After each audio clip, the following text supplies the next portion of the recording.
Thessaly was forced to marry a 48-year-old billionaire who bought her at an auction for $50 million.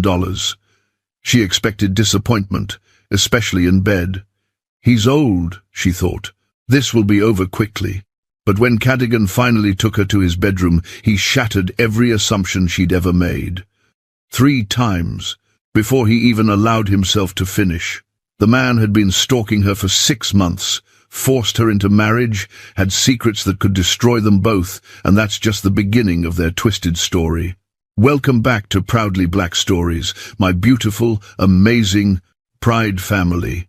You all have been so supportive, and I promise to always try my best to give you the best stories as I learn and improve every day. If this is your first time coming across my video, do comment below where you're watching from and hit subscribe to officially join the Pride family. Now, let's get into today's story. The auction room existed in that peculiar space between legality and something far darker. A converted warehouse south of Pike Place Market, where Seattle's polished veneer gave way to concrete and rust. Thessaly Moregrave stood on a raised platform beneath surgical lighting that turned her skin corpse pale, her hands bound not with rope but with a leather cuff connected to a short chain anchored to the floor. Decorative, the handlers had called it. Necessary for presentation. She'd stopped screaming an hour ago when she realized no sound would reach beyond the soundproofed walls. And her stepfather's attorney had made it abundantly clear that every signature she'd carelessly scrawled on his insurance documents over the past year had built her cage 1 bar at a time. Around her, the room remained mostly empty. Just 2 men in expensive suits monitoring encrypted tablets, their faces lit by the cold glow of screens. The real bidders existed elsewhere, remote presences, represented only by numbers that climbed with shocking speed across the main display. Her contract marriage rights, packaged neatly alongside NDAs and breeding clauses that made her stomach turn, had started at $5 million. The venture capital firms her stepfather owed wouldn't negotiate, wouldn't extend. They wanted blood or money, and Daxon had chosen to liquidate his only remaining asset. She watched the numbers climb. 15 million, 22 million, 30. Somewhere, men she'd never met were deciding her worth with the clinical detachment of a livestock auction, her bachelor's degree in environmental science unfinished, her mother's medical bills in Vancouver still mounting, her own foolish trust in the man her mother married, all of it reduced to a bidding war between invisible buyers who saw her as solution, possession, revenge, or entertainment. 40 million, one of the handlers announced, his voice professionally neutral. 45. Thessaly closed her eyes. She'd tried everything in the 72 hours since Daxon's attorney explained her situation. Called the police, who informed her the contracts were technically legal in the jurisdictional grey space where they'd been filed. Contacted lawyers she couldn't afford, who went silent after reviewing the paperwork. Even attempted to run, only to discover her stepfather had reported her cards stolen and frozen her accounts. 50 million. The handler's voice changed slightly. Surprise, or perhaps respect for the figure, the bidding stopped. 60 seconds of silence confirmed it. Somewhere in the warehouse's back office, cryptocurrency transferred in untraceable blocks. Digital signatures finalized what her own shaking hand had inadvertently authorized months ago. Sold. Buyer 47. Transportation is waiting. Everything moved with disturbing efficiency after that. The cuff removed. A designer dress provided for her to change into, midnight blue. Her exact size, which should have been impossible. Within 30 minutes she was walking toward a helicopter on a private pad south of the city, flanked by security who gripped her arms with professional courtesy that somehow made it worse. They weren't manhandling her, they were simply ensuring compliance, as if this were all perfectly routine. The flight across Puget Sound took 20 minutes. Thessaly pressed her forehead against the window and watched Seattle's lights give way to darker water, then the affluent shoreline estates of Tacoma's waterfront. The helicopter descended toward a compound that sprawled across what looked like 10 acres, brutalist architecture softened by extensive gardens. The main house, all glass and steel, cantilevered over the Sound. She was deposited in a sitting room that cost more than her entire education. Floor-to-ceiling windows framed the water, minimalist furniture in greys and blacks, a single piece of art on the wall. Some abstract that probably had a 7-figure price tag. She stood there, still wearing the dress someone had selected for her, and waited. Cadogan Renvale entered without announcement. She recognized him immediately from the business journals: green energy titan, reclusive billionaire, the man who'd revolutionized solar infrastructure and owned half the renewable projects on the West Coast. Photographs didn't capture his physical presence, the way he seemed to absorb light rather than reflect it. 48, but maintained with the resources unlimited wealth provided. Tall, austere, with silver threading through dark hair and eyes, the color of winter storms. He wore a black suit like armor. Miss Morgrave. His voice matched everything else about him. Controlled, cold, perfect. The marriage documents are on the table. No. The word came out steadier than she felt. I'm not signing anything else. Your stepfather held power of attorney. The contract is already legally binding. He moved to the bar, poured 2 glasses of something amber. The signature is a formality for the ceremony. Then I refuse the formality. He turned, studying her with an intensity that made her skin prickle. Your refusal is noted. We'll proceed regardless. My attorney is already here. The ceremony happened in a library that smelled of leather and old wood.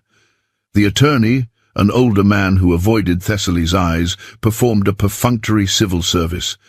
She stood silent through vows she didn't speak, watching this stranger who'd purchased her become her legal husband under Washington state law.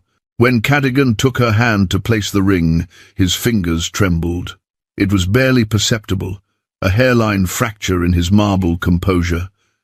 But Thessaly felt it, that minute tremor, as he slid the platinum band onto her finger. She looked up sharply and caught something in his expression before it disappeared. Not quite vulnerability, but something human beneath the ice, some emotion he couldn't fully suppress. Against every rational instinct, she felt her rage flicker with something dangerously close to curiosity. He didn't release her hand immediately. Instead, he leaned closer, his breath warm against her ear as he whispered words meant only for her. I've been watching you for 6 months. The romantic intention was there, the intimacy, the confession of obsession. But it landed like a threat, like the reveal of something profoundly wrong. What billionaire stalked a broke college student for half a year? What darkness had she really just been sold into? Across the room, the attorney shifted uncomfortably, his discomfort obvious. He knew. Whatever this was, whatever Cadogan Renvale really wanted, the attorney knew, and it made him deeply uneasy. Let me pause here and ask you, is Cadogan a villain or a savior right now? Can he be both? If you were Thessaly, would you try to escape immediately or wait to understand the situation first? Let me know your answer in the comments. Thessaly woke to unfamiliar softness, sheets with a thread count she could feel against her skin, a mattress that seemed to cradle rather than support. For 3 perfect seconds, she forgot. Then memory crashed back with the weight of the platinum band on her finger, and she sat up so quickly her vision spotted black. The master suite stretched around her like a magazine spread, floor-to-ceiling windows framing Puget Sound in the grey morning light, minimalist furniture in warm woods and cream fabrics, and a sitting area arranged around a fireplace that probably cost more than her mother's annual medical bills.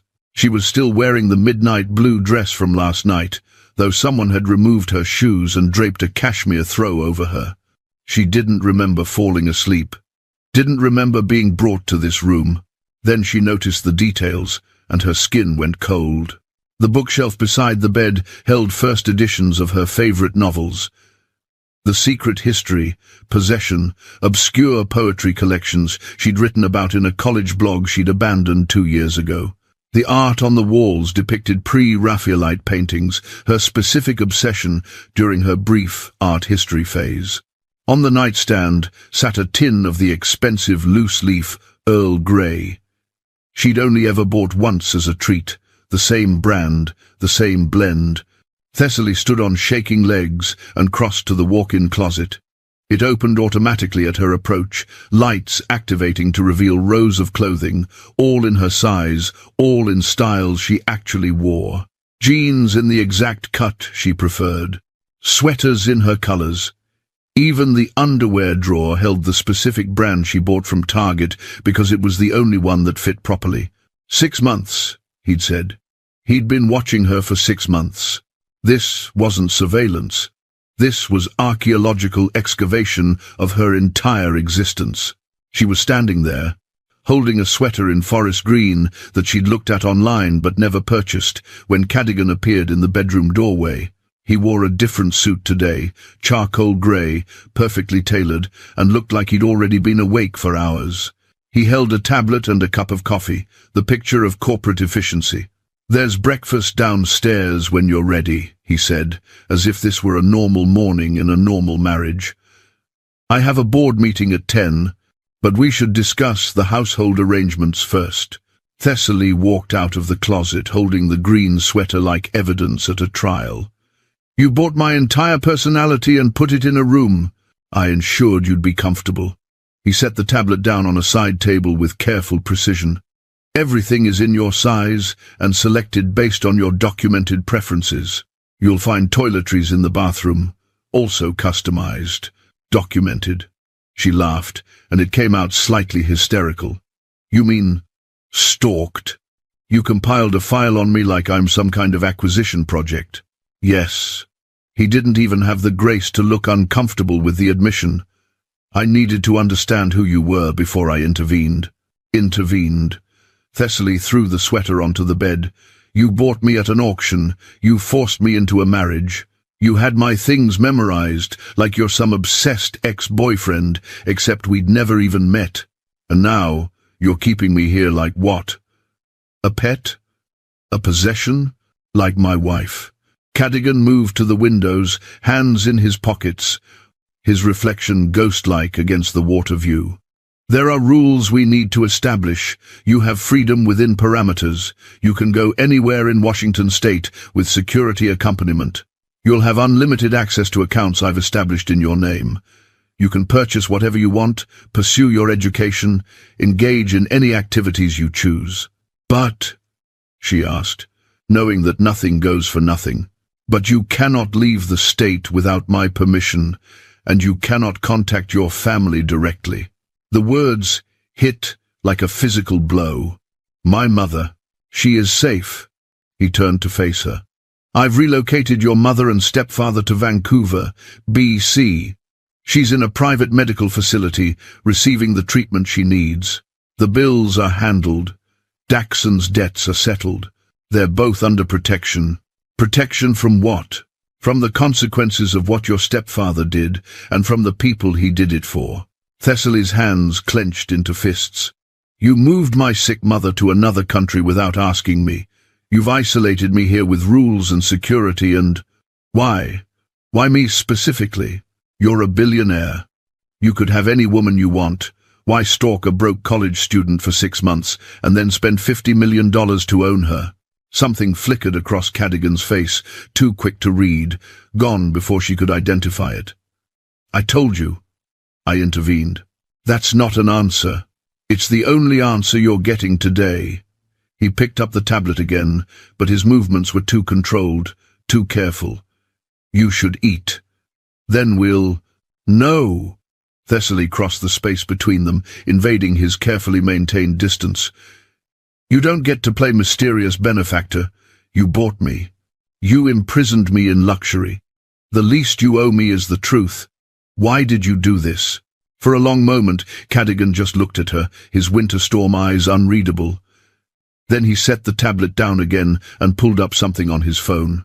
When he turned the screen toward her, she saw a photograph, grainy, clearly taken with a hidden camera. It showed a clinical room with white walls and medical equipment. In the foreground, paperwork with her full name, her medical history, her photograph, and in smaller text, a contract outlining something that made the words blur together. Egg harvesting schedules, insemination protocols, pregnancy quotas, behavioral conditioning methods. You were being sold to an illegal surrogacy operation, Cadogan said, his voice flat with suppressed emotion. They run facilities in international waters, technically legal in the jurisdictions they exploit. Wealthy clients pay millions for designer children from genetically suitable women. The women themselves are kept for years, sometimes decades. Pregnant continuously, chemically compliant. Your stepfather sold you to them for $8 million. I paid $50 million to outbid them. The tablet slipped from Thessaly's numb fingers. She made it 3 steps toward the bathroom before her stomach revolted and she vomited into the sink. Once, twice, until there was nothing left but dry heaves and the taste of horror.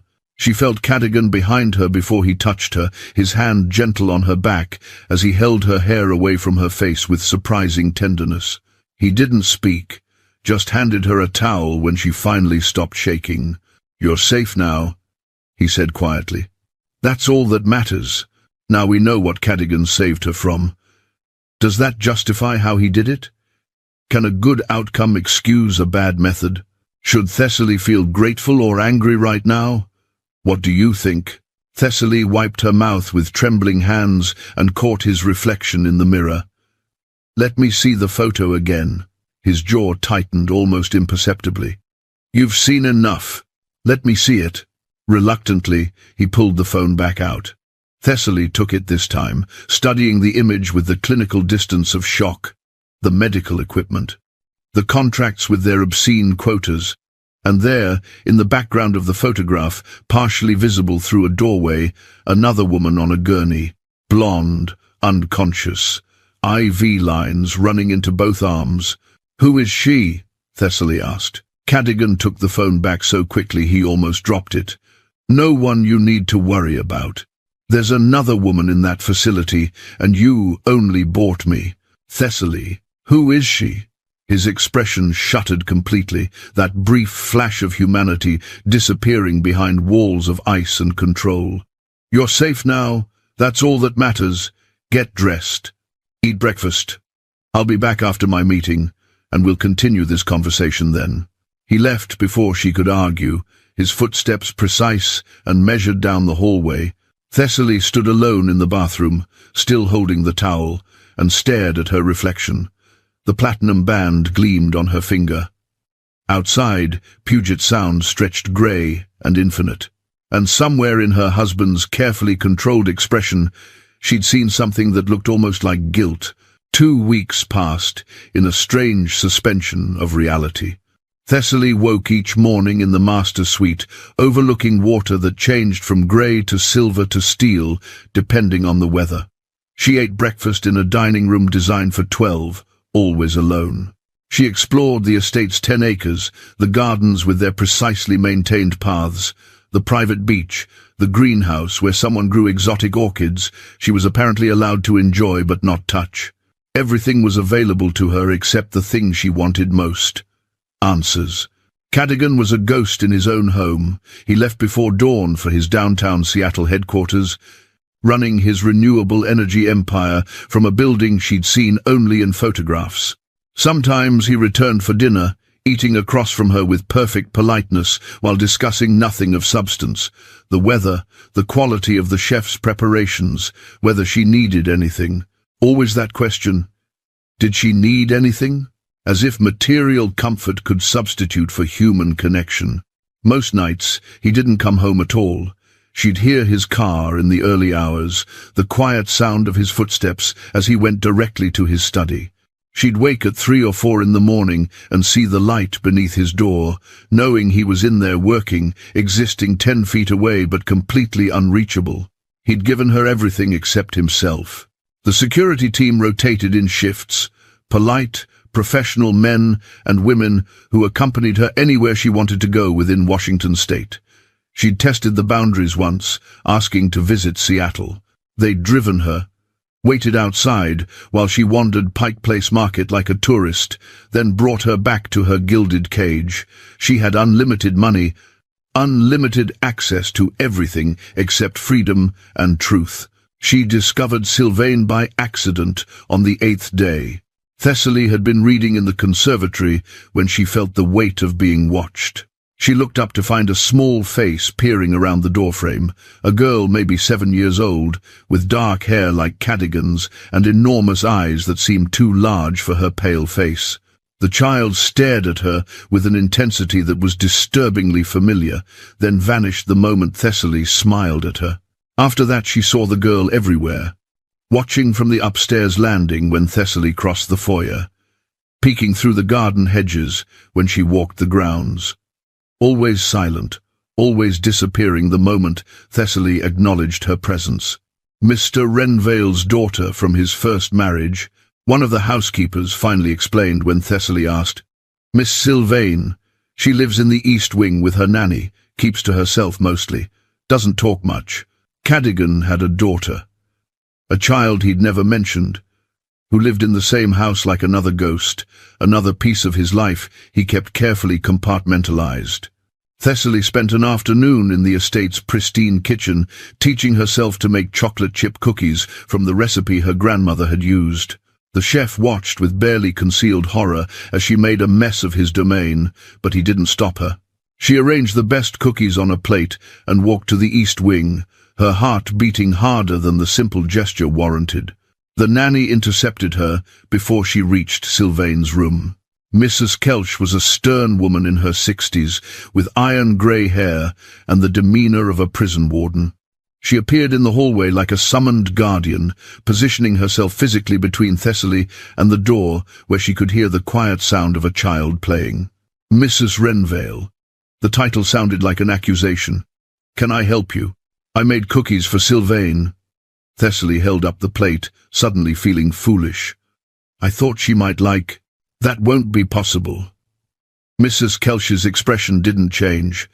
Mr. Renvale has given specific instructions. You're not to interact with the child. The words hit like a slap. I'm sorry, what? Mr. Renvale has made it very clear that Miss Sylvain's routine is not to be disrupted. She has a schedule, educational requirements, therapeutic appointments. She doesn't need complications. I'm not a complication. Thessaly stopped, because what was she, his wife? She was a woman he'd purchased and installed in his house with explicit orders not to touch his daughter. I just wanted to say hello. That won't be necessary. Mrs. Kelch reached out and took the plate of cookies with the efficiency of someone confiscating contraband. I'll see that she gets these, but in the future, please respect Mr. Renvale's boundaries regarding his daughter. It's for her protection. Protection from what? From basic human kindness? From acknowledgement? But Mrs.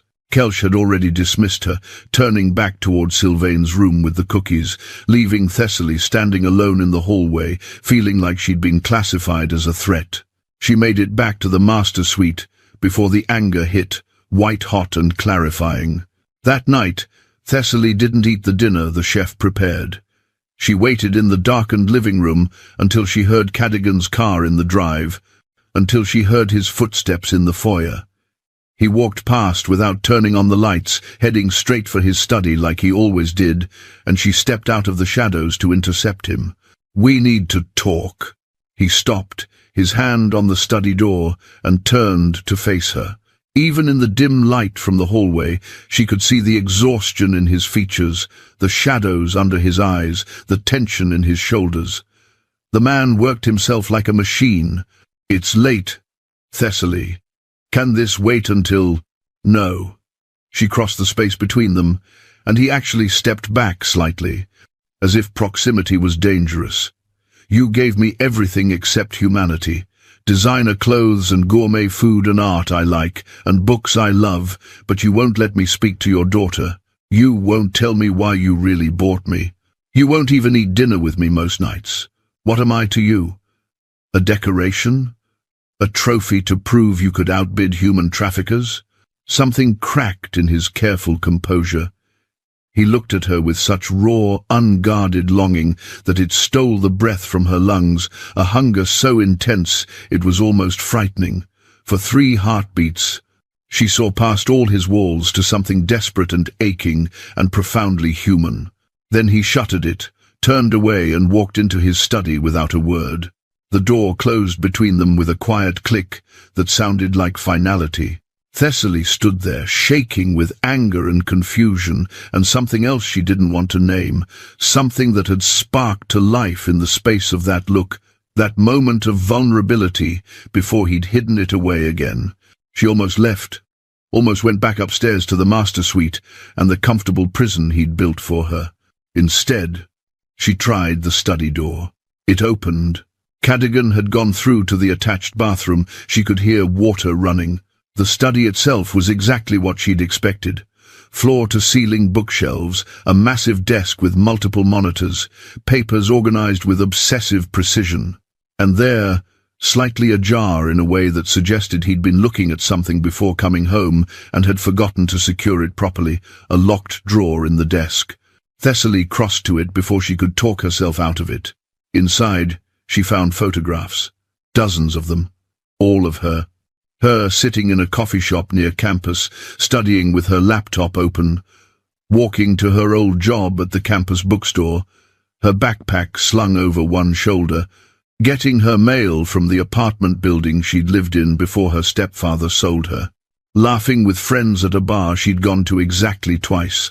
The photographs were high quality, clearly taken with professional equipment, documenting months of her life in minute detail. Her hands shook as she sorted through them, seeing her existence catalogued like evidence. Some were candid shots taken from a distance. Others were close enough that whoever took them had been standing near her, invisible in her daily life. The most recent photo was dated 2 days before the auction. She was leaving her morning class, squinting in unexpected sunlight, completely unaware that her entire life was about to detonate. The stylist arrived at 9 in the morning with an entourage and enough equipment to stage a military operation. Thessaly endured 3 hours of preparation, hair, makeup, the kind of detailed work that transformed her into someone magazine-ready. The gown was midnight blue silk that clung to her body like water, with a neckline that made her feel exposed and powerful simultaneously. When she looked in the mirror, she barely recognized herself. "Mr. Renvale requested this color specifically," the stylist said, making final adjustments. "He has excellent taste." Of course he did. He'd probably known exactly how she'd look in this dress before she'd ever tried it on. The same way he'd known her tea preference and her favorite books and what she looked like walking to class on a Wednesday morning. She'd spent 2 days trying not to think about the photographs hidden in his study, the evidence of his obsession catalogued in a drawer. They hadn't spoken since their confrontation. He'd left early each morning and returned after she was supposedly asleep, though she heard him working through the nights, a ghost in his own home. Now he stood in the foyer wearing a tuxedo that probably cost more than a car, looking at her with an expression she couldn't read. "You look beautiful," he said, and it sounded like an admission of something. The Renewable Energy Summit was held at a waterfront hotel in Bellevue, all glass and steel and views of Lake Washington. They arrived together, his hand barely touching her lower back as they navigated the entrance where photographers documented their arrival. She'd been briefed by his PR team. Smile, stay close, play the devoted new wife. Thessaly had smiled and thought about how she was becoming exactly what she'd accused him of wanting, a beautiful decoration on his arm. Inside, the gala was exactly what she'd expected. Powerful people in expensive clothes, networking with surgical precision. Everyone wanted Cadogan's attention, his investment, his approval. They treated Thessaly like royalty by association, their smiles bright and empty as they congratulated her on the marriage and asked nothing of substance. She stood beside her husband, feeling like an imposter, playing a role in a production she hadn't auditioned for. Cadogan, for his part, was in his element, cold, commanding, brilliant. He discussed renewable infrastructure and carbon offset markets with the casual authority of someone who'd revolutionized an entire industry. People gravitated toward him, and he acknowledged them with minimal warmth, his hand occasionally returning to her back as if she might disappear without that anchoring touch. She was contemplating escape to the bathroom when she met Corson Wright. He intercepted her at the bar, all easy charm and genuine smile, while Cadogan was occupied with a senator 3 yards away. "You look like you're contemplating which window to jump from," he said, ordering 2 glasses of champagne and offering her one. "I'm Corson. I run a climate tech startup that's probably going to fail spectacularly, but at least I'll fail while trying to save the world. And you're the woman who somehow convinced the iceberg himself to get married. I'm deeply impressed." Thessaly laughed. Actually laughed. For the first time in weeks. "The iceberg? Your husband. Brilliant, terrifying, and almost certainly capable of sinking ships. No offense. None taken. I barely know him." Something flickered in Corson's expression, surprise or curiosity, but he recovered smoothly. "Then let me distract you with passionate opinions about carbon capture technology and why most of these people are funding the wrong solutions." They talked for 20 minutes, and it was gloriously normal. Corson was funny and smart and genuinely passionate about environmental justice, the kind of person she would have befriended at university. They debated the ethics of geoengineering, laughed about the absurdity of billionaires launching vanity space projects while the planet burned, discovered they'd both studied under the same environmental economics professor. For 20 perfect minutes, Thessaly forgot she was a purchased bride at a performance and just existed as herself. Then Cadogan's hand landed on her lower back, and the temperature dropped 10 degrees. "Mr. Wright," his voice was arctic, "I trust you're enjoying the evening." Corson's easy smile faltered slightly. "Mr. Renvale, yes, your wife and I were just discussing. I'm sure it was fascinating."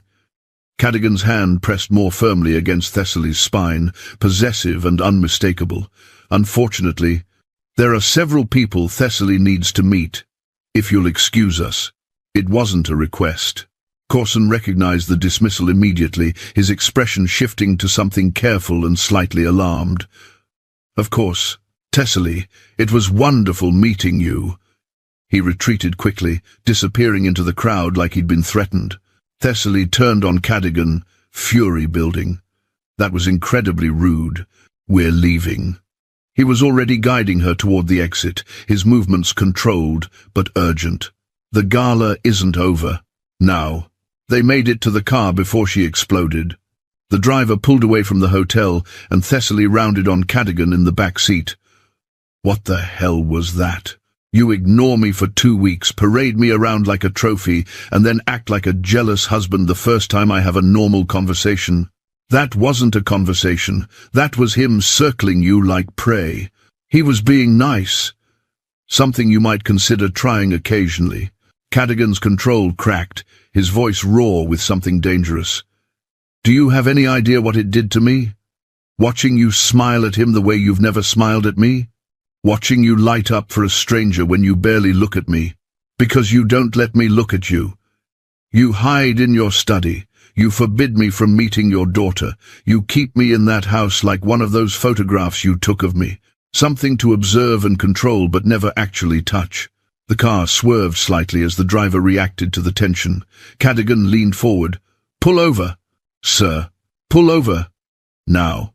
They were on a cliffside road overlooking the Sound. The driver stopped at an overlook, and Cadogan immediately activated the privacy screen, sealing them in the back seat. The sudden silence was deafening. "You don't get to own my smiles," Thessaly said, her voice shaking with anger and something more complicated. "You don't get to own me, don't I?"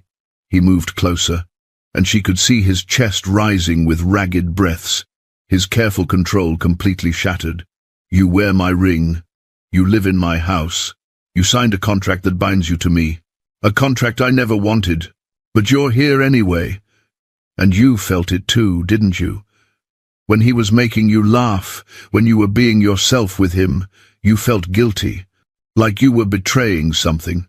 Her breath caught because he was right, and she hated that he was right. That doesn't mean... He leaned in, stopping inches from her lips. She could feel his breath, see the storm in his eyes, the careful facade completely demolished. Tell me you don't feel this. Tell me you don't wonder what we could be if circumstances were different. Tell me you don't think about me the way I think about you every moment of every day. Thessaly's heart hammered against her ribs. She should push him away, should remind him that he'd bought her, stalked her, trapped her, but her body had different ideas, swaying toward him like gravity. The words died because she couldn't say it, couldn't voice the denial when heat was pooling in her stomach and her hands were trembling with the effort of not touching him. For one suspended moment she thought he'd kiss her, wanted him to kiss her, despite everything. Instead, Cadogan pulled back abruptly, his expression shuddering. He knocked on the privacy screen twice. "Take us home." The rest of the drive passed in silence, so charged it felt like a living thing between them. Thessaly pressed against her door, trying to slow her racing pulse. Cadogan stared straight ahead, his jaw tight, his hands clenched. Neither of them noticed what they'd left behind at the gala. A woman in a red dress who'd watched their exit with hatred burning in her eyes. She'd stood at the window overlooking the parking area, her phone pressed to her ear, whispering urgently to someone while Cadogan's car disappeared into the night. The woman smiled as she ended the call. Whatever game was being played, new pieces were moving into position. Sleep was impossible. Thessaly lay in the master suite staring at the ceiling, replaying the moment in the car when Cadogan had been inches from her lips, when her entire body had betrayed her by wanting something she had no business wanting. The man had stalked her, bought her, trapped her in this estate, and yet her pulse still raced, remembering the devastation in his voice when he'd asked if she felt it too. At 2 a.m, she gave up and pulled on a robe, wandering the estate's darkened hallways like another ghost in this house full of them.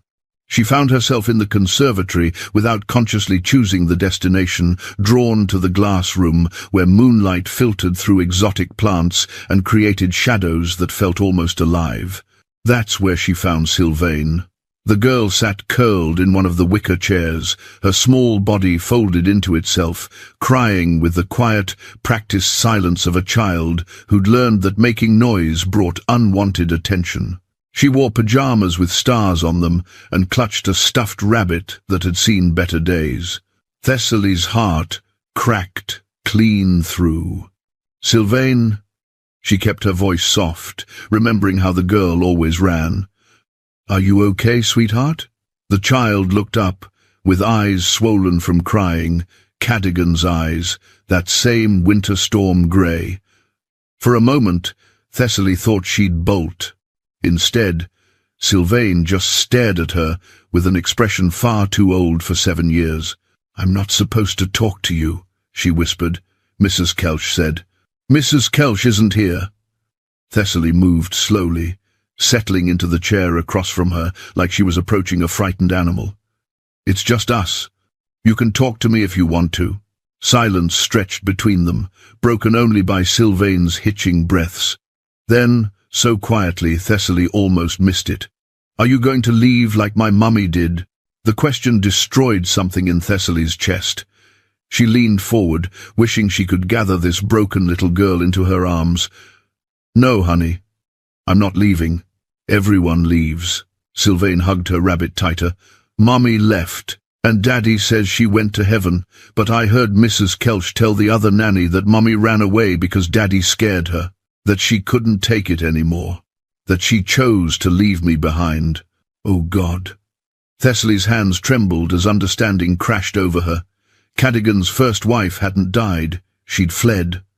Abandoned her own daughter to escape whatever Cadogan had done to her.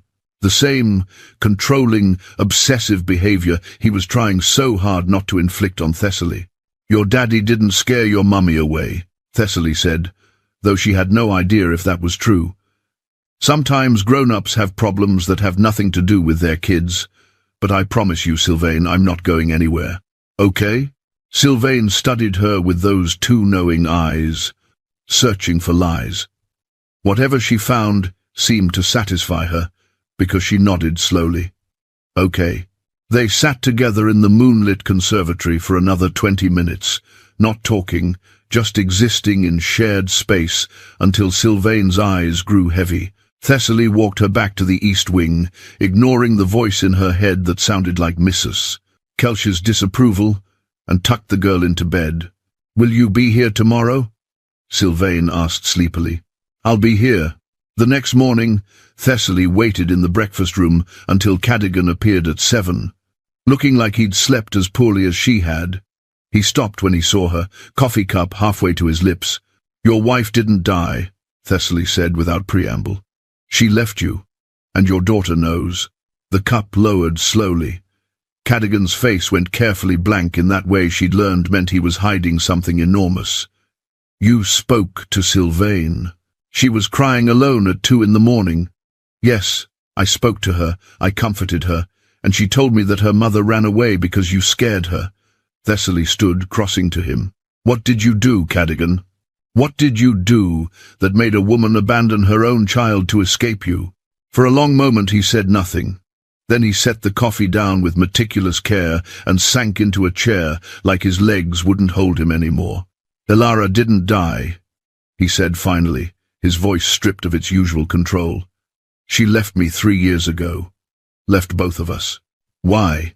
He looked at her with such raw vulnerability it hurt to witness. "Because I was obsessive, controlling. There was a kidnapping attempt, someone trying to get leverage over me through her. She was terrified. And he ran a hand through his hair, destroying its usual perfect order. "I tried to protect her. Security details everywhere. Trackers on her phone, her car. I monitored her movements, vetted her friends, restricted where she could go. I thought I was keeping her safe. Instead, I suffocated her." Thessaly's breath caught as understanding crystallized. She couldn't breathe. She couldn't exist. Every protective measure was another prison bar, until finally she couldn't take it anymore. She left in the middle of the night and never came back. "Abandoned Sylvain because staying meant," his voice cracked, "because staying with me was worse than losing her daughter." The confession hung between them like something bleeding. Thessaly should have felt vindicated, should have used this ammunition against him. Instead, she just felt sad for all of them. Elara, trapped and desperate, Sylvain, abandoned, and Cadogan, destroying what he loved most, trying to protect it. "Is that what you're doing to me?" she asked quietly, trying not to repeat the same mistakes. "Yes." He looked up at her, and his eyes were devastated. "I'm trying to give you space, freedom within the constraints.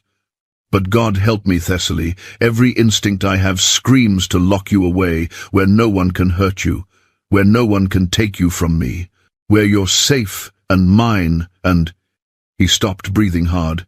"I'm trying not to be the monster that drove my wife away, but I don't know if I can be anything else."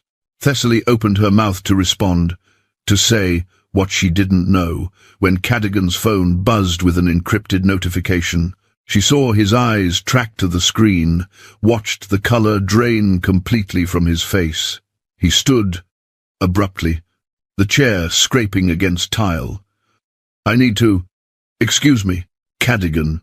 But he was already gone, striding toward his study with the rigid posture of someone preparing for battle.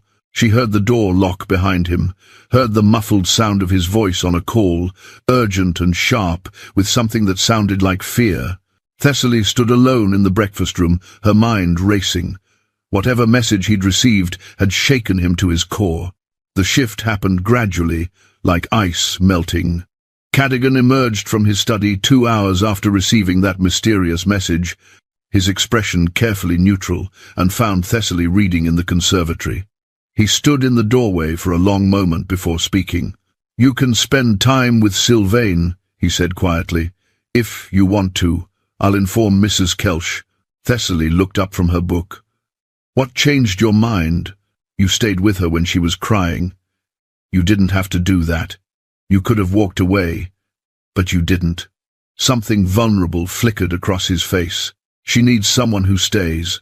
So Thessaly became a fixture in the East Wing. At first, Sylvain remained cautious, watching her with those two old eyes, testing whether this adult would also disappear. But Thessaly kept showing up, bringing books to read together, coaxing her into the garden, teaching her to bake cookies in the pristine kitchen, while the chef pretended not to hover protectively over his domain. Slowly, miraculously, the little girl began to bloom. She laughed, a startled, rusty sound at first, like she'd forgotten how. She played, building elaborate fairy gardens in the conservatory and narrating complex stories about their imaginary inhabitants. She started talking more, asking questions, seeking Thessaly out when she woke from nightmares that still plagued her nights. "I dreamed." Mummy came back. Sylvain whispered one afternoon, curled against Thessaly's side on the conservatory sofa. But when I hugged her, she turned into smoke and disappeared. And it was my fault, because I wasn't good enough to make her stay. Thessaly's heart shattered. She pulled the girl closer, pressing a kiss to her dark hair. "Oh, sweetheart, your mummy leaving had nothing to do with you. Nothing. You were perfect then, and you're perfect now. Sometimes grown-ups make choices that hurt the people they love, but that's their choice, not your fault. Do you promise?" "I promise, and I promise I'm not going anywhere. You're stuck with me." Sylvain's small arms tightened around her waist, and Thessaly felt the weight of that trust like something sacred. She didn't notice Cadogan watching from the doorway until Sylvain had fallen asleep against her shoulder. When she looked up, he was there, his expression unreadable but his eyes stormy with emotion. He didn't speak, just stood there for a long moment before disappearing like a ghost. But he started appearing more after that, in doorways, at the edge of rooms, watching his daughter laugh with something that looked like wonder mixed with grief. The family dinner happened by accident. Thessaly and Sylvain were eating in the breakfast room, grilled cheese and tomato soup, comfort food the chef had prepared with visible reluctance. When Cadogan came home early, he stopped in the doorway, still wearing his suit, looking at them like he'd stumbled into someone else's life. "Daddy," Sylvain brightened immediately. "Thess made me grilled cheese. It's cut into triangles. I see that." His voice was soft in a way Thessaly had never heard. "Do you want some?" Thessaly asked before she could overthink it. "There's plenty." He hesitated, clearly calculating whether he belonged in this moment. Then, "Yes, I'd like that." It was awkward, Cadogan eating grilled cheese at the breakfast table while Sylvain chattered about her day, clearly unused to having her father's full attention.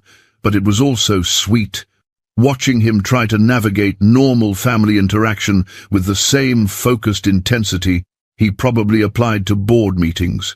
He asked questions about the fairy garden, listened to Sylvain's elaborate story about the Fairy Queen's war with the Dragon King, even smiled, small and genuine, when his daughter laughed at her own joke. When Sylvain finally went to bed, after extracting promises from both of them that they'd still be there in the morning, Thessaly and Cadogan were left alone in the living room. The silence stretched, but it felt different than before, less hostile, more uncertain. "Thank you," Cadogan said finally, staring at the fireplace where flames cast moving shadows, "for what you're doing with her. She's happier than I've seen her in years. She's a wonderful kid. She just needed someone to spend time with. Something I've proven spectacularly bad at providing." He moved to the window, hands in his pockets, shoulders tight. "I built her from nothing. Started in foster care, 15 different homes before I aged out. Worked 3 jobs while getting my degree. Fought my way into rooms where no one wanted me, made myself indispensable, then irreplaceable, then untouchable." He turned to face her. "But none of that taught me how to love without consuming, how to want someone without destroying them. I don't know how to do this, Thessaly.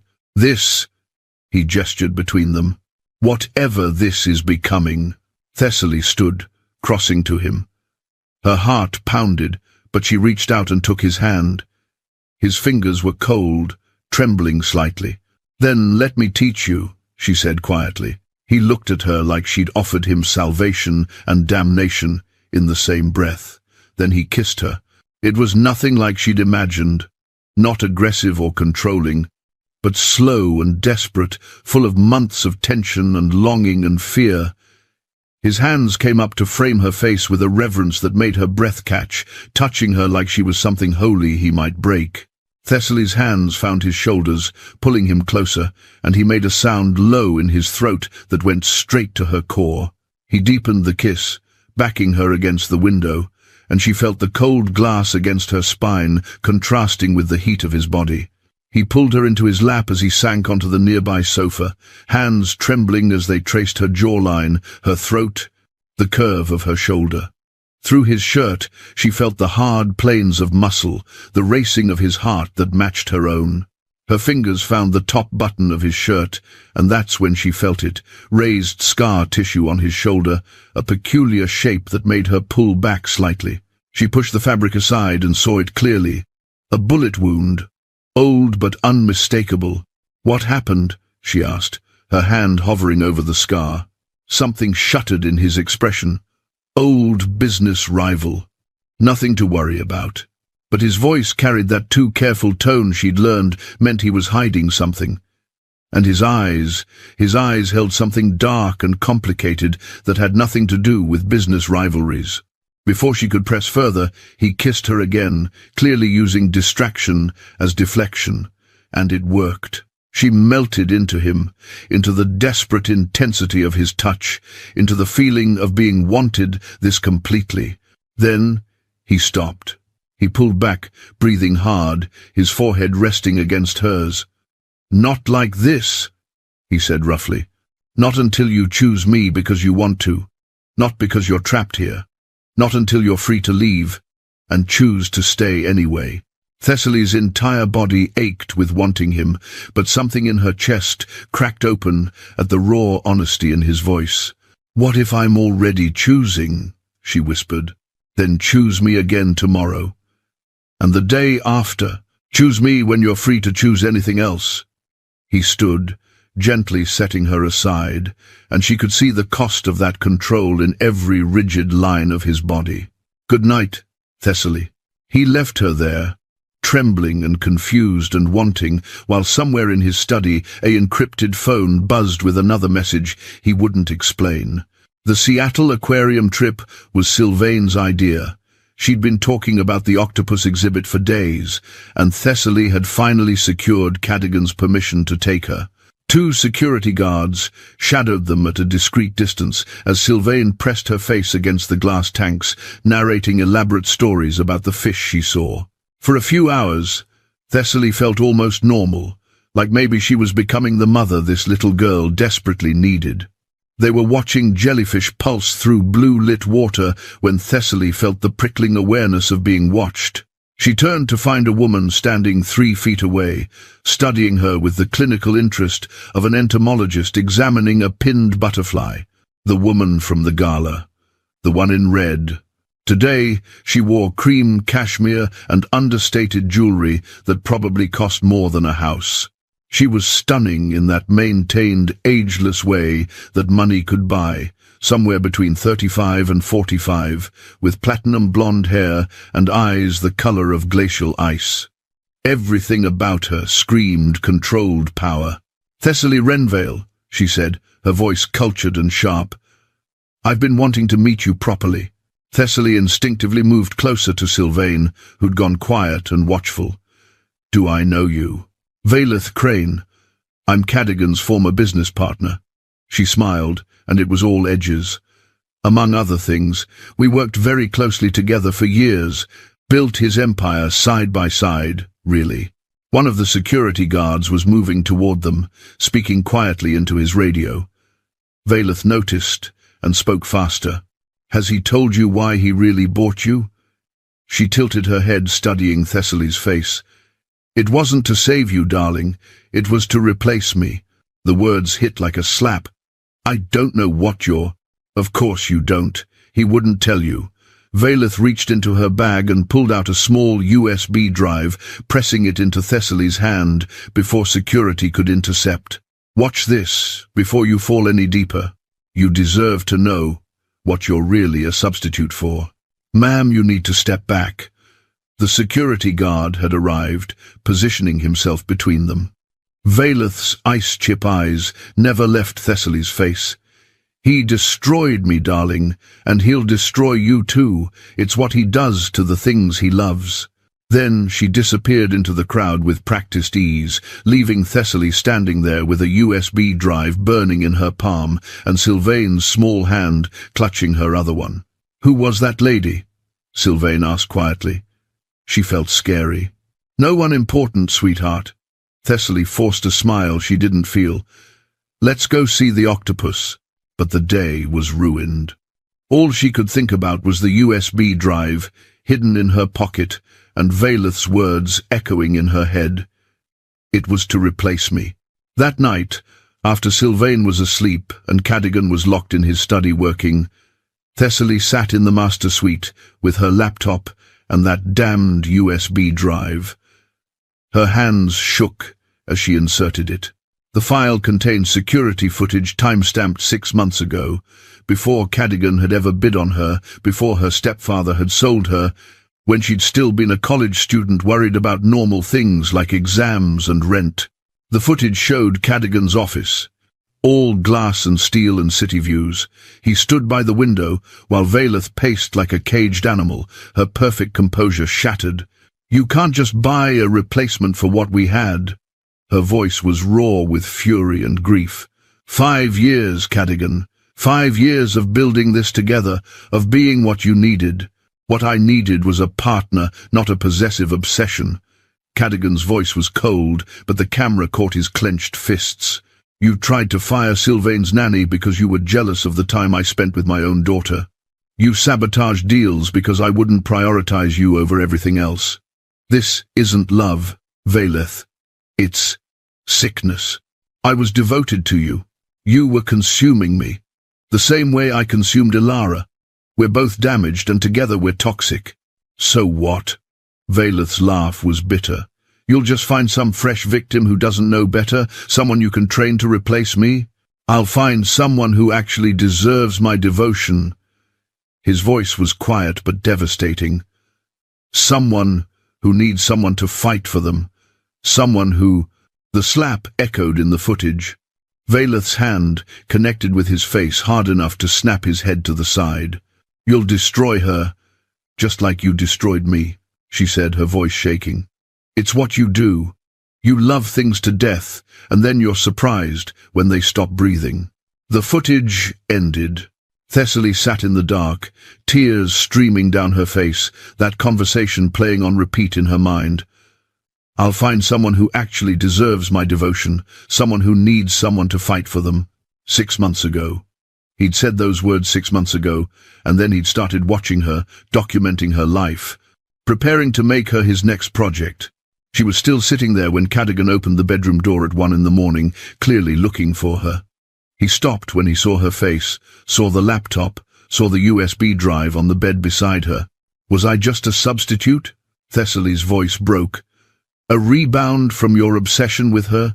You said you'd find someone who deserves your devotion, and 6 months later you bought me. Tell me that's a coincidence." Fury transformed his features, not directed at her, but volcanic and barely contained. "Vayleth gave you that footage? Answer the question." "Yes." The word exploded from him. "Yes, I was looking for someone after I ended things with Vayleth. Looking for a chance to do things right this time instead of destroying someone else with my inability to love like a normal person. And when I saw your file, when I saw your face and read about your stepfather's debts and realized what was about to happen to you—" He stopped, running his hands through his hair. "You looked like you needed someone to fight for you. And maybe, God help me, I saw a chance at redemption." The honesty cut deeper than lies would have. Thessaly pressed her hand to her mouth, trying to hold back a sob. Cadogan crossed to her, dropping to his knees in front of where she sat. "But Thessaly, what I feel for you now has nothing to do with her." Veilith was my COO, my lover for 5 years. We built my company together. But she became increasingly possessive, unstable. She tried to sabotage my relationship with Sylvain because she was jealous of any attention I gave my own daughter. I ended things, and she's been waging corporate war against me ever since. That doesn't change why you bought me. No, it doesn't. He took her hands, his grip desperate. I won't lie to you. When I saw your auction file, part of me was looking for a way to prove I could be different, that I could protect someone without destroying them. But his voice broke, raw and unguarded. What I feel for you now isn't about redemption or replacement or any of that. You're not a substitute for Veilith. You're not a project to fix my broken soul. You're... He stopped, breathing hard, and when he looked at her, his eyes held something so intense it stole her breath. You're the original, he said quietly, and everyone before you was just a poor imitation of something I didn't even know I was looking for. I see that now. Veilith, Ilara. I was trying to make them into something they weren't. But you... His hands tightened on hers. You're exactly who I need, exactly who you are. And what terrifies me is that you're also exactly who I could destroy if I'm not careful. The space between them felt electric, charged with months of tension, finally given permission to ignite. Thessaly stood first, her hand still trembling in his, and pulled Cadogan to his feet. No words. They'd spent enough time on words. She led him from the master suite, down the hall to his bedroom, a space she'd never entered before. It was stark and beautiful, all clean lines and floor-to-ceiling windows that framed Puget Sound like living art. Moonlight spilled across hardwood floors and the massive bed that dominated the space.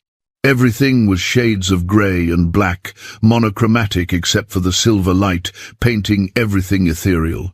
Part of her, the cynical part that had been sold and trapped and controlled, whispered doubts as she looked at him. He was 48, 26 years older than her. She'd seen the silver threading through his dark hair, the lines at the corners of his eyes. He kept himself maintained with the resources unlimited wealth provided, but reality was reality. Men his age weren't exactly known for stamina or passion. She'd heard her friends joke about older boyfriends who were all talk and disappointing follow-through. This would probably be brief and mechanical, adequate at best. She was doing this for the emotional connection, she told herself, for the intimacy of choosing him, not because she expected to be satisfied. Cadogan stopped in the doorway, giving her one last chance to retreat. Thessaly. She turned and kissed him, swallowing whatever caveat he'd been about to offer. His response was immediate, his hands coming up to cradle her face with that trembling reverence she was learning meant he was fighting for control. What happened next shattered every assumption she'd ever made. The dress fell away under his careful hands, pooling at her feet like water. His shirt followed, and that's when she saw him fully, the body he kept hidden under expensive suits. This wasn't the soft, declining physique she'd expected. Broad shoulders, defined muscle, the evidence of wealth spent on serious maintenance. He was built like someone half his age, powerful and controlled. He lifted her easily, and there was a statement in that casual strength, crossing to the bed, laying her down on sheets that smelled like him. Moonlight painted her skin silver, and he stopped just to look at her, his eyes storming with emotion. "You think I'll disappoint you," he said quietly, reading her face with that unnerving perception. "You think my age means I can't give you what you need." Heat flooded her cheeks at being so transparent. His smile was dark and promising. "Let me prove you wrong." Then he destroyed her. There was no other word for it. His mouth traced paths across her skin with the patience of someone who'd learned that the journey mattered more than the destination. Her throat, her collarbone, the curve of her breast. But unlike fumbling younger men she'd been with, he knew exactly what he was doing. Every touch was deliberate, calculated, designed for maximum impact. He found sensitive places she hadn't known existed and exploited them with ruthless efficiency. When she gasped and arched beneath him, he made a low sound of satisfaction and continued his methodical campaign. His hands followed where his mouth had been, and she realized with startling clarity that experience wasn't a liability, it was a devastating weapon. He'd had decades to perfect this, to learn what worked, to develop the patience younger men lacked. Cadogan, his name came out desperate, pleading. Not yet. His voice was rough against her skin. You'll come apart for me first. I want to watch. And he made good on that promise with the focused intensity he probably applied to hostile takeovers. Unlike younger lovers who'd rushed toward their own satisfaction, he seemed content to spend hours learning her body, reading her responses, adjusting his approach based on what made her breath hitch or her fingers clutch at the sheets. When she finally shattered, the first time, it was so intense she actually cried out his name, her body arching off the bed, waves of pleasure rolling through her with an intensity she'd never experienced. He held her through it, watching her face with dark satisfaction. Again, he murmured, you're going to come apart for me at least twice more before I'm inside you. She would have protested that it was impossible, but he was already proving her wrong. His stamina was shocking, the stamina of someone who maintained himself like an athlete, who had the patience of experience and the resources for enhancement if he needed it. Though from the evidence pressing against her thigh, enhancement wasn't necessary. The second time she broke apart, she was incoherent, trembling. Any thoughts of inadequacy or disappointment burned away under the evidence of his complete mastery of her body. When he finally moved over her, braced on his forearms, his eyes found hers in the darkness. Tell me you want this, he said roughly. Tell me you choose this. I choose this. Her hands found his face, pulling him down. I choose you. The first moment of connection stole the breath from both of them. Cadogan made a sound low in his throat that was almost pained, dropping his forehead to hers, his entire body trembling with restraint. And then he showed her exactly what decades of experience meant. He controlled the pace with absolute authority, slow enough to make her desperate, deep enough to make her see stars. Every movement was deliberate, angled precisely to hit places that made her gasp and clutch at him. He read her body like a language he'd spent years learning, adjusting rhythm and depth based on her responses. Look at me, he commanded when her eyes started to close. I want to see your face when you come apart again. The combination of his voice and his movements and the sheer overwhelming intimacy of it pushed her over the edge for the third time. She shattered while staring into his winter storm eyes, and the intensity of it was transcendent. Not just physical, something deeper, something that reached into her chest and rearranged her entire understanding of what this could be. Only then did he allow himself to follow her, and even that was controlled. He held her face and kept eye contact and made sure she watched him break apart, made sure she saw how thoroughly she devastated him. Afterward, Thessaly lay boneless and trembling, her entire body humming with satisfaction she hadn't known was possible. Cadogan pulled her against his chest, his hand stroking her hair with surprising gentleness, and she tried to process what had just happened. Every assumption had been wrong. Catastrophically, perfectly wrong.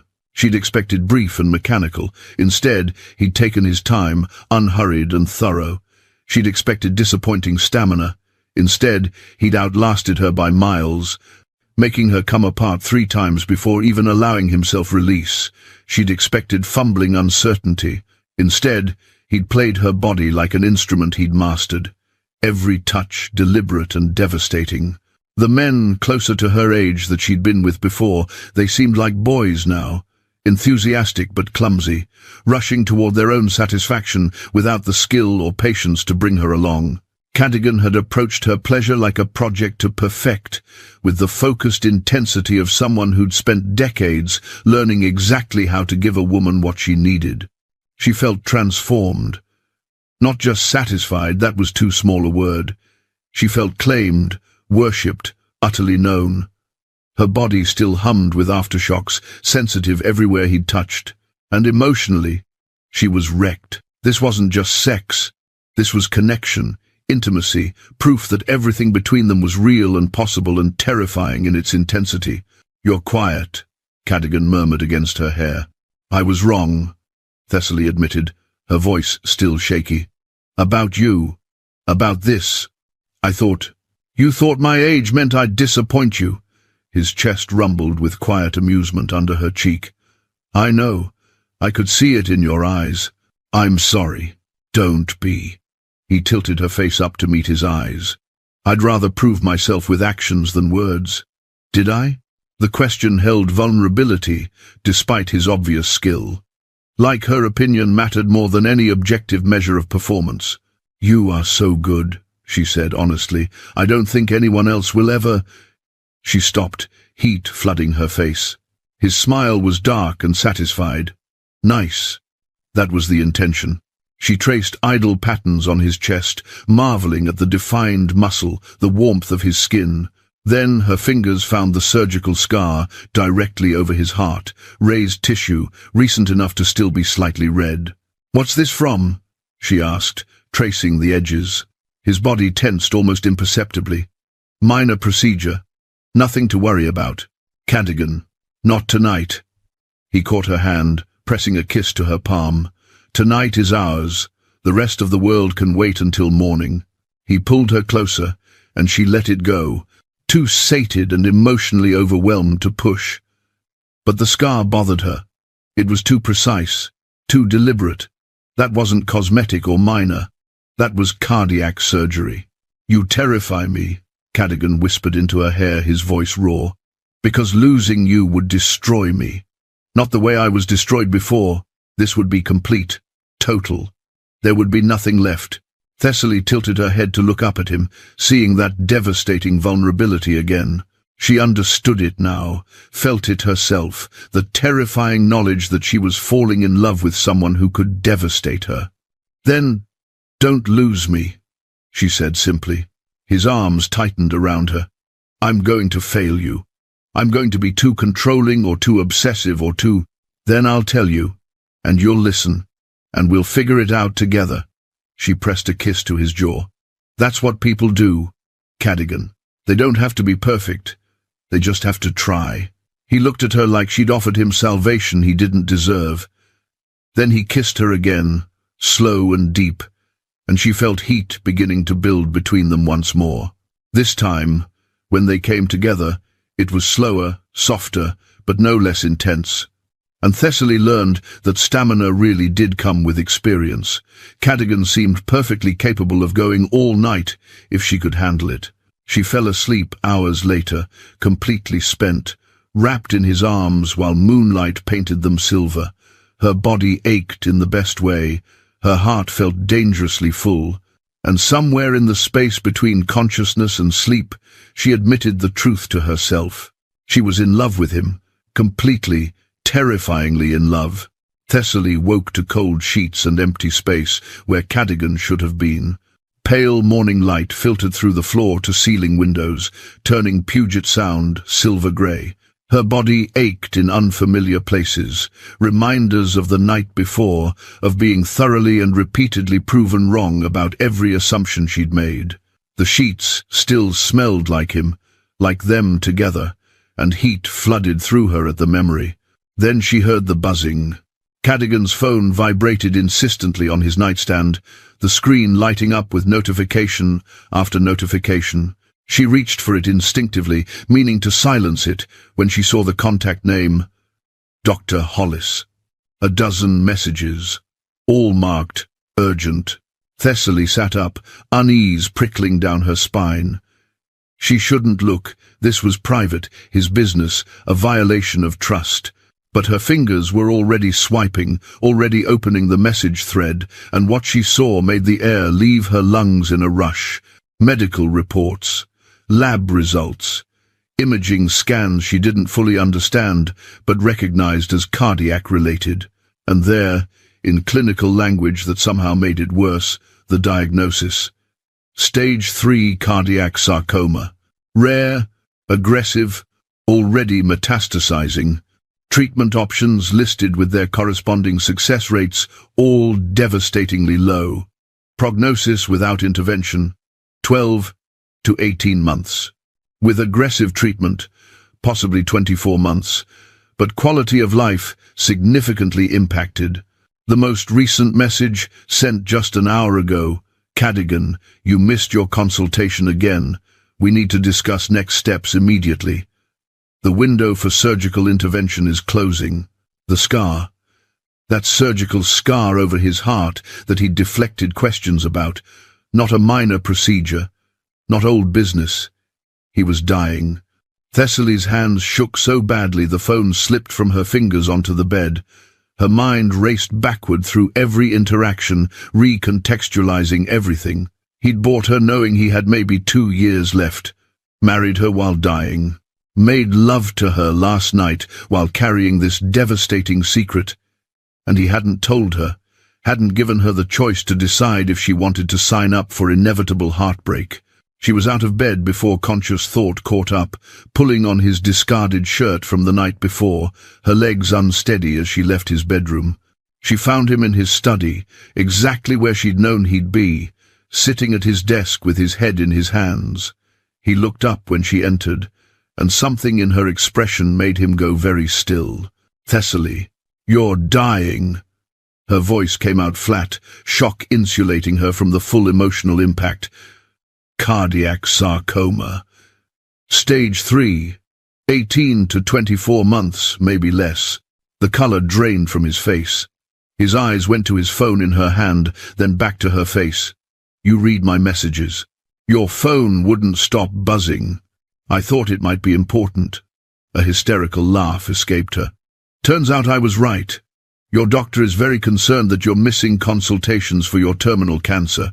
Cadogan stood slowly, like a man preparing for execution. "I was going to tell you." "When?" The word cracked like a whip. "After you were dead? After I woke up one morning and you just didn't anymore?" Tears were streaming down her face now, hot and angry. "You married me knowing you might leave me a widow before I turned 25. You made me fall in love with you while you were dying, and you didn't think I deserved to know. I didn't know if the treatment would work." His voice was raw, stripped of all control. "The surgery I had 2 months ago was exploratory. They found it worse than expected, more aggressive. The oncologist gave me options, but none of them guaranteed anything except suffering and maybe a few more months. And I thought," he stopped, his hands clenching into fists, "I thought about Ilara, about how she stayed at first out of obligation when I suffocated her, about Valeth, who claimed to love me but really loved what I could give her. And I realized I would die never knowing if someone could actually love me.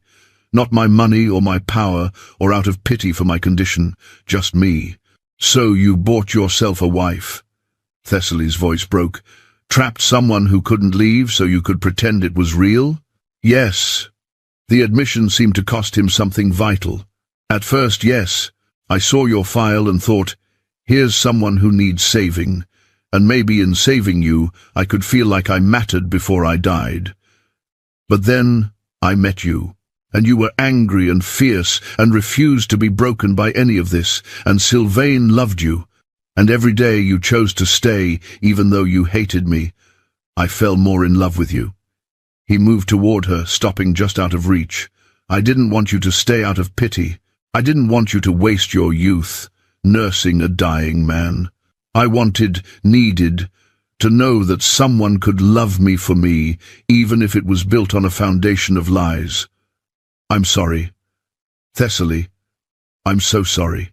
Beloved listener, if your partner hid a terminal illness, could you forgive them if you eventually find out? What would forgiveness require?"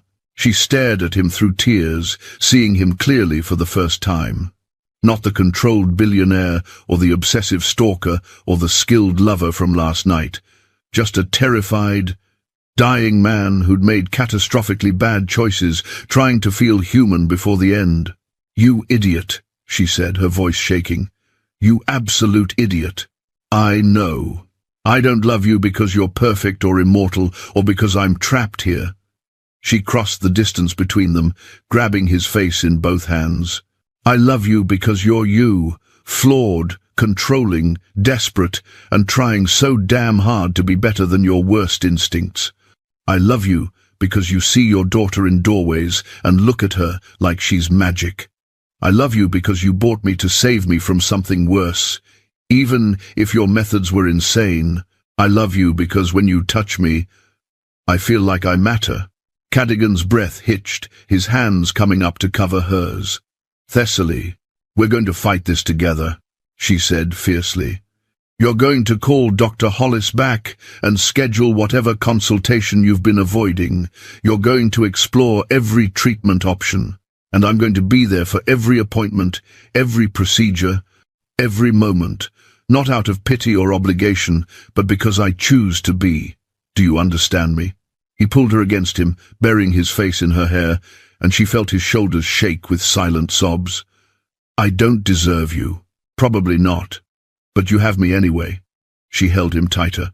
We're going to fight like hell, and maybe we'll get more than 18 months. Maybe we'll get years. Maybe they're wrong entirely. But whatever time we have, we're facing it together. With honesty, no more secrets. No more secrets, he whispered against her hair. They stood like that, wrapped around each other in his study, while morning light painted the sound outside his windows. For the first time since discovering the diagnosis, Cadogan felt something other than despair. Hope, maybe, or at least the possibility of it. Then the door burst open. Marcus Trenton, Cadogan's head of security, stood in the doorway, his face grim and his hand on his sidearm. Sir, we have a situation. Someone's breached the estate perimeter. Multiple contacts, heavily armed, moving toward the main house. The alarm started blaring before he finished speaking, a piercing wail that shattered the morning quiet. Through the windows, Thessaly saw movement in the gardens, dark figures, tactical gear, advancing with military precision. Cadogan's entire demeanor shifted in an instant, the vulnerable man disappearing behind the controlled strategist. Get Sylvain to the safe room. Now. Full lockdown protocol. Already in motion, sir. But you need to see this. Marcus held up a tablet showing security footage. They're not trying to be subtle. This is a message. On the screen, one of the figures held up a sign to the camera.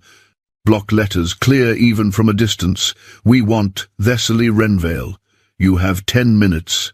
The alarms were deafening. Thessaly's training from the security team, protocols she'd barely paid attention to during orientation, flooded back in fragmented pieces. Safe room, east wing, get to Sylvain. Stay behind me, Cadogan ordered, already moving toward the door. Marcus was speaking rapidly into his radio, coordinating security response, his weapon drawn. Through the study windows, Thessaly could see at least 6 figures advancing across the grounds with tactical precision. They made it halfway down the corridor before the explosion hit. The east wing entrance blew inward with a concussive force that threw Thessaly into the wall. Her ears rang, vision swimming. Through the smoke and debris, she saw Cadogan on the ground, blood streaming from a gash on his temple. Marcus was firing at figures moving through the destruction, his voice hoarse as he shouted orders into his radio. Then she heard Sylvain screaming. Instinct overrode everything else. Thessaly scrambled to her feet and ran toward the sound, toward the east wing, where smoke billowed from the destroyed entrance. She found Sylvain in her bedroom, frozen with terror, Mrs. Kelch unconscious on the floor beside her. Thess! The girl ran to her, and Thessaly caught her, lifting her easily despite her small hands shaking. I've got you, sweetheart. I've got you. She turned to run back toward Cadogan and found 3 men in tactical gear blocking the hallway. They wore masks, carried military-grade weapons, and moved with the efficiency of professionals. The one in front raised his gun, not at her, but past her, and she heard Marcus grunt in pain somewhere behind them. Mrs. Renvale, the girl, come with us now, and no one else gets hurt. Like hell, Thessaly started, but one of them fired. Not at her, at the wall beside her head. The message was clear. Sylvain screamed against her shoulder. Cadogan's voice roared from somewhere in the chaos. Don't you fucking touch them. Then rough hands grabbed Thessaly's arms, prying Sylvain from her grip. The girl's screams intensified as she was passed to another operative. Thessaly fought, landing a solid kick that made one man grunt, but there were too many of them. Someone zip-tied her wrists. Someone else jabbed a needle into her arm. The last thing she saw before the drugs pulled her under was Cadogan fighting his way through smoke and debris, blood covering half his face, Marcus struggling to stand behind him. He looked like a man possessed, terrifying and desperate, and entirely focused on reaching her. Then darkness swallowed everything. She woke in motion, a vehicle, industrial, no windows. Her head pounded, and her mouth tasted like chemicals. Beside her, Sylvain was curled into a ball, awake but silent with shock. Thessaly's wrists were still bound, but they'd left her legs free. Across from them sat a woman in expensive tactical wear, blonde hair pulled back, ice-chip eyes familiar.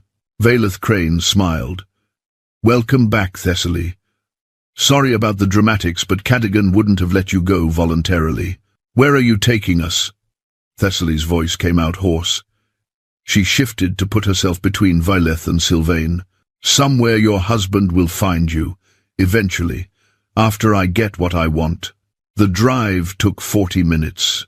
When they finally stopped and hauled Thessaly and Sylvain out, she saw they were at some kind of industrial facility, abandoned warehouses outside what looked like Olympia based on the landscape. The building they entered was cavernous and empty, except for some chairs and equipment that had been set up recently, definitely staged for this specific purpose. They put Thessaly and Sylvain in the center of the space, cutting the zip ties only to secure Thessaly to a chair with proper restraints. Sylvain they left free, probably calculating correctly that Thessaly wouldn't run while the girl was still captive. The child immediately pressed against Thessaly's side, trembling. "It's okay, sweetheart," Thessaly whispered. "Your daddy's going to find us. I promise." How touching! The voice came from the shadows, and Thessaly's blood turned to ice. Daxon stepped into the light, looking exactly as he had the last time she'd seen him. Expensive suit, practiced charm, the smile that had convinced her mother to marry him. The smile that had hidden a monster willing to sell his stepdaughter to human traffickers. "Hello, Thessaly. You're looking well. Marriage to a billionaire sure do look good on you." "You bastard." The words came out venomous.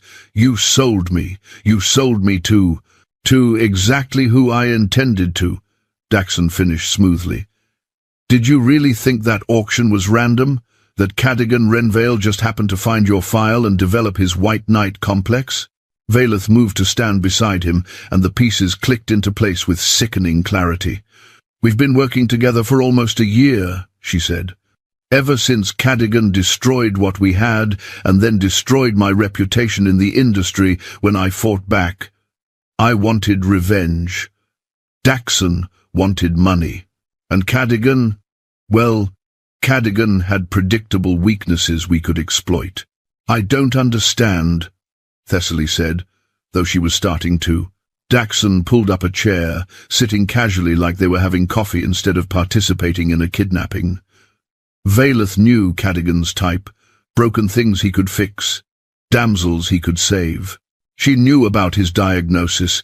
"Did he tell you about that, by the way?" The ticking clock that made him desperate for connection before he died. Thessaly said nothing, just pulled Sylvain closer. "So we engineered the perfect trap," Vaelith continued. "Daxon creates the debt, structures it, so the only solution is selling you into that auction, the one I made sure Cadogan would hear about. His hero complex does the rest. He swoops in, pays 50 million to save you, marries you to keep you safe, gets emotionally attached, despite himself. And then," Thessaly asked, though dread was already providing the answer. "Then we leverage that attachment." Vaelith's smile was all edges. "Cadogan received documents this morning. Either he signs over controlling interest in his company to a shell corporation I control, or you and his daughter disappear permanently. He has until market close," she checked her watch, "which gives him about 3 hours to decide what's more important. his empire or his family. Thessaly's mind raced. He'll never do it. He'll find another way. There is no other way. Daxon leaned forward. We've been planning this for months. Every contingency covered. Every escape route blocked. The security team has already been paid off, most of them anyway. The ones who weren't are currently dealing with fires we've lit all over his business holdings. He's alone, injured, and running out of time. And when you get the company... Thessaly kept her voice steady despite her racing heart. She needed them talking, needed time for whatever Cadogan was planning. I dismantle it, Vayleth said simply. Sell it off in pieces. Destroy everything he built, the same way he destroyed me. Daxon gets his 20 million finder's fee. And you too, she looked at Thessaly and Sylvain with cold calculation. Well, that depends on how cooperative Cadogan is. Sylvain whimpered against Thessaly's side. The girl was 7 years old, watching adults casually discuss her murder. Something fierce and protective ignited in Thessaly's chest, something that burned away the fear and left only determination. You think this will break him? She said quietly. You're wrong. You knew him for 5 years, Vayleth, but you never understood him. You think he's weak because he loves people. You think emotional attachment is vulnerability, isn't it? Vayleth's eyebrow arched. It's what makes him dangerous. Thessaly met her ice-chip eyes directly. You've given a dying man with nothing left to lose a reason to burn the world down. You've threatened the two people he loves most. And you think he's going to play by your rules? Follow your timeline? She smiled, sharp and certain. He's going to come for us. And when he does, he won't be the controlled businessman you remember. He'll be something much worse. Vayleth's expression flickered just for a moment, with something that might have been doubt. Daxon laughed nervously. She's bluffing, trying to buy time. Maybe. Vayleth checked her watch again. He'll be here in 20 minutes if he's following the tracker I left him, long enough for my offshore accounts to clear the first transfer. Then I'll decide if you two survive or not. She moved closer to Thessaly, studying her face. You really love him, don't you? It wasn't just Stockholm syndrome or survival instinct. You actually fell for the obsessive bastard. Yes, Thessaly said simply, and that's why you've already lost.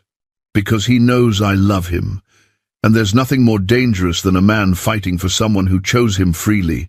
In the distance, barely audible, came the sound of helicopter rotors. Vayleth's smile sharpened. Right on time. Let's see if your faith in him is justified, shall we? The helicopter rotors grew louder, closer, until the entire warehouse shook with the sound. Vayleth moved to the industrial windows, her expression shifting from confident to calculating as she watched whatever was happening outside. Daxon stood, his easy charm fracturing into something nervous. How many men did he bring? Daxon asked. Enough. Vayleth pulled a weapon from her tactical vest, sleek, professional, held with the ease of someone trained. She crossed to Thessaly and pressed the barrel against her temple. Sylvain screamed. Everyone stay calm. This doesn't have to get messy. But it was already messy. The warehouse doors exploded inward with controlled charges that sent metal shrieking across concrete. Smoke grenades followed, filling the cavernous space with thick white clouds. Thessaly heard shouting, tactical commands, the precise movements of professional security forces engaging Vayleth's hired guards. Through the chaos, one figure moved with singular focus. Cadogan emerged from the smoke like something conjured from nightmare, blood still matting his hair from the earlier head wound, his expensive suit torn and filthy, moving with the relentless determination of a man who'd already decided nothing would stop him. He had a gun in one hand, and rage carved into every line of his face. 4 of Vayleth's guards tried to intercept him. Thessaly watched in shock as Cadogan dropped 2 with precise shots, then physically fought through the others with a brutality she'd never seen from him. This wasn't the controlled billionaire or the careful lover. This was something primal and terrifying, a dying man with nothing left to lose, fighting for the only things that mattered. Cadogan, stop! Veleth's voice cut through the chaos. The gun pressed harder against Thessaly's temple, and Sylvain's screaming intensified. "One more step and I paint the walls with her brain." He stopped. 15 feet away, close enough that Thessaly could see his chest heaving with exertion, could see the wild desperation in his eyes as they tracked over her and Sylvain, cataloguing injuries, confirming they were alive. "Let them go," he said, his voice rough and raw. "This is between us, Veleth. It's always been between us." "Oh, now you want to acknowledge what we had?" Veleth's laugh was bitter. "After you discarded me like broken equipment? After you replaced me with fresh-faced innocence and called it love? I never loved you." The words were brutal in their honesty. "I wanted to. I tried to. But what we had was two damaged people consuming each other. That's not love, it's mutual destruction." The gun trembled slightly against Thessaly's head. "And her? Your purchased bride? That's real love?" "Yes." Cadogan's eyes found Thessaly's, and despite everything, the guns, the chaos, the blood and smoke, his expression softened. "She chose me, not my money, not out of fear or obligation. She chose me knowing I'm dying, knowing I'm damaged, knowing I'll probably hurt her with my inability to love like a normal person. She chose me anyway." How touching. Veleth's voice dripped venom. "Let's see how that love holds up when I... Take me instead." Cadogan lowered his gun, setting it on the concrete floor. His hands rose, empty, surrendering. "You want to hurt me? I'm right here. Let them go, and I'll give you anything you want. The company, my assets, my life, whatever you need to feel like you've won." "No!" Thessaly's protest came out fierce despite the gun at her head. "Don't you dare sacrifice yourself. We don't make deals with—" "Thessaly." His voice cut through her rising panic, calm and certain in a way that terrified her. "I'd face anything for you. Walk into fire. Surrender everything I've built. Give up my last breath. I'd do it all without hesitation. This is my choice." Tears streamed down her face. "You don't get to die for me. I get to die protecting what I love." His eyes never left hers, and she saw the truth there. He'd already made peace with this. Already decided that her life and Sylvain's were worth more than his own.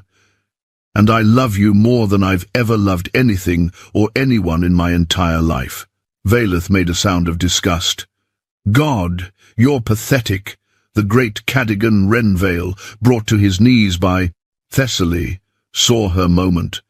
Veleth's attention had shifted fractionally toward Cadogan, her focus split between gloating and maintaining control.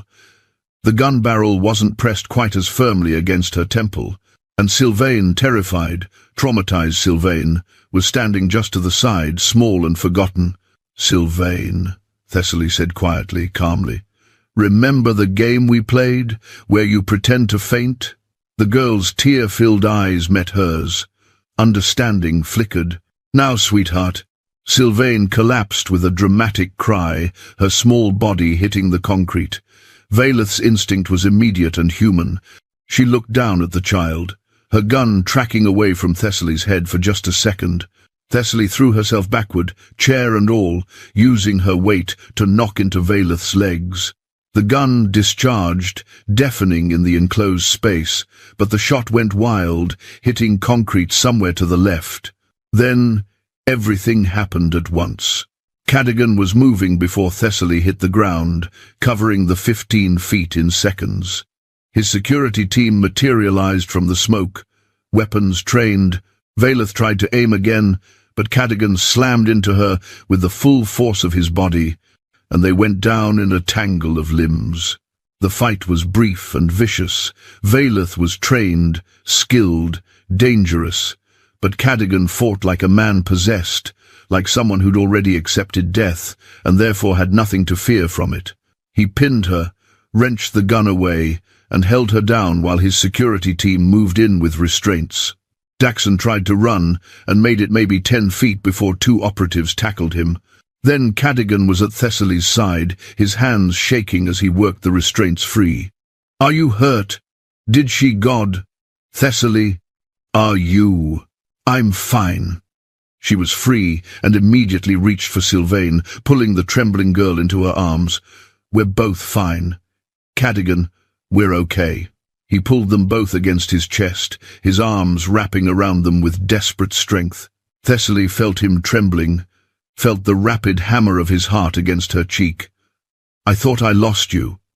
When they took you, when I saw them hurt you, I thought, we're here, we're safe." She pulled back to look at his face, at the blood and exhaustion and overwhelming relief etched into his features. "You came for us."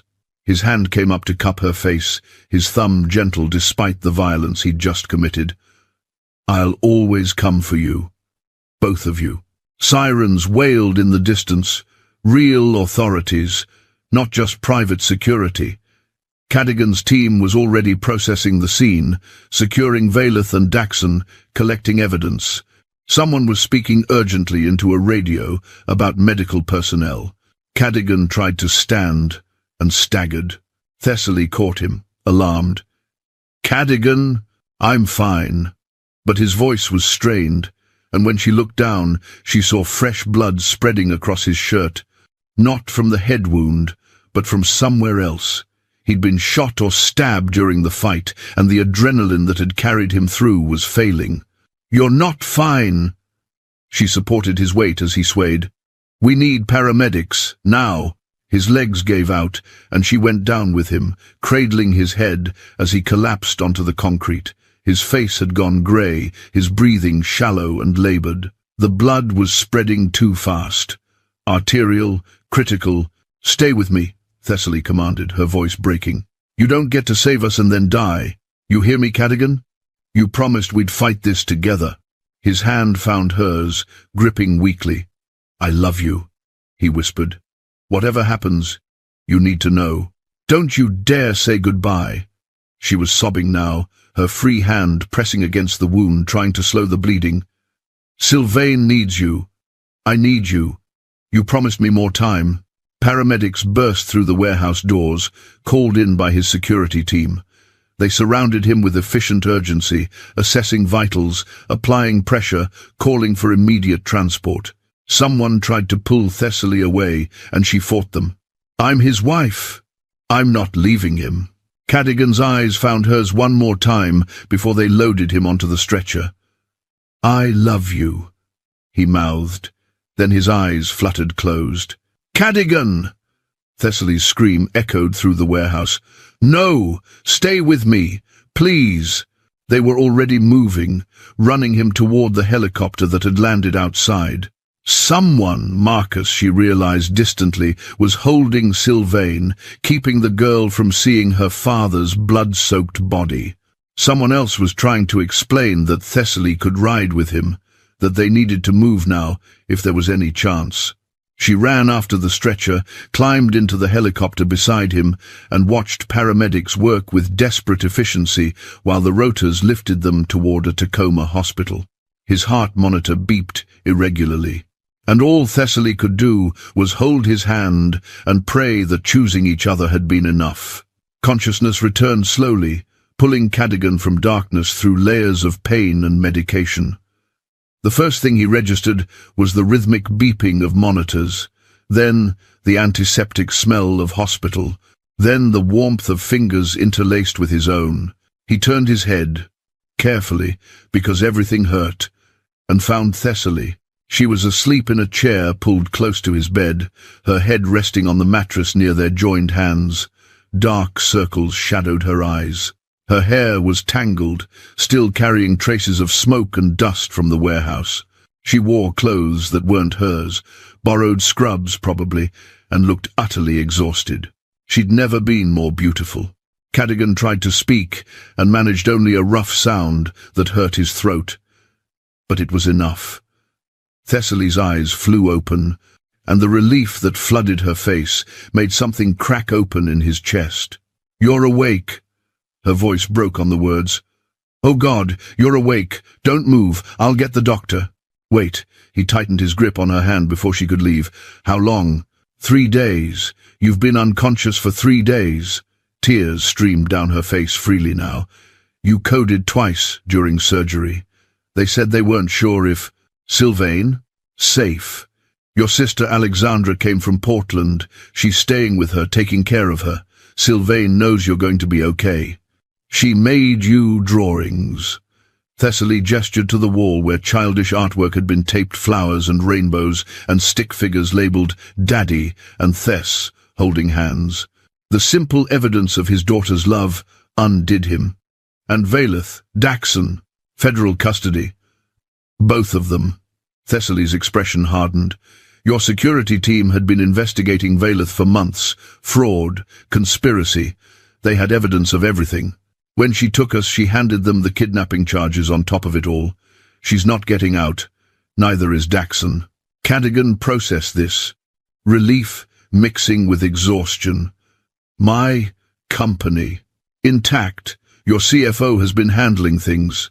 The hostile takeover attempt failed spectacularly when Vayleth's shell corporations turned out to be under federal investigation. Thessaly managed a watery smile. Apparently trying to extort a dying billionaire while committing multiple felonies wasn't her best strategic move. He would have laughed if it wouldn't hurt.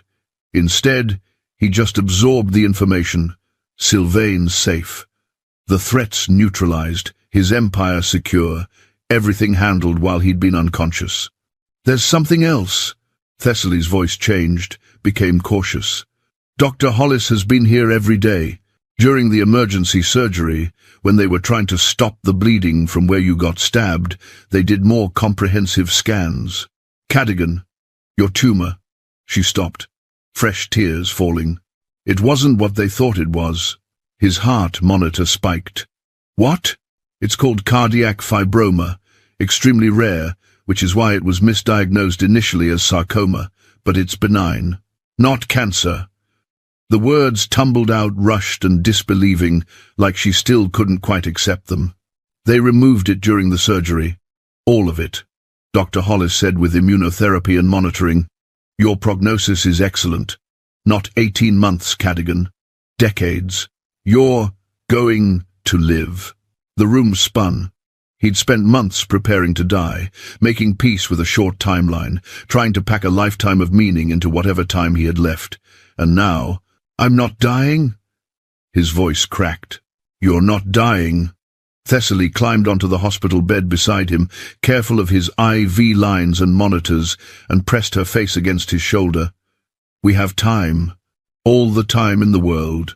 He wrapped his arm around her and let himself feel it, relief, joy, overwhelming gratitude. Then, because he was still Cadogan Renvale and couldn't help but try to do the right thing, even when it destroyed him, he said, You don't have to stay. Thessaly went very still against him.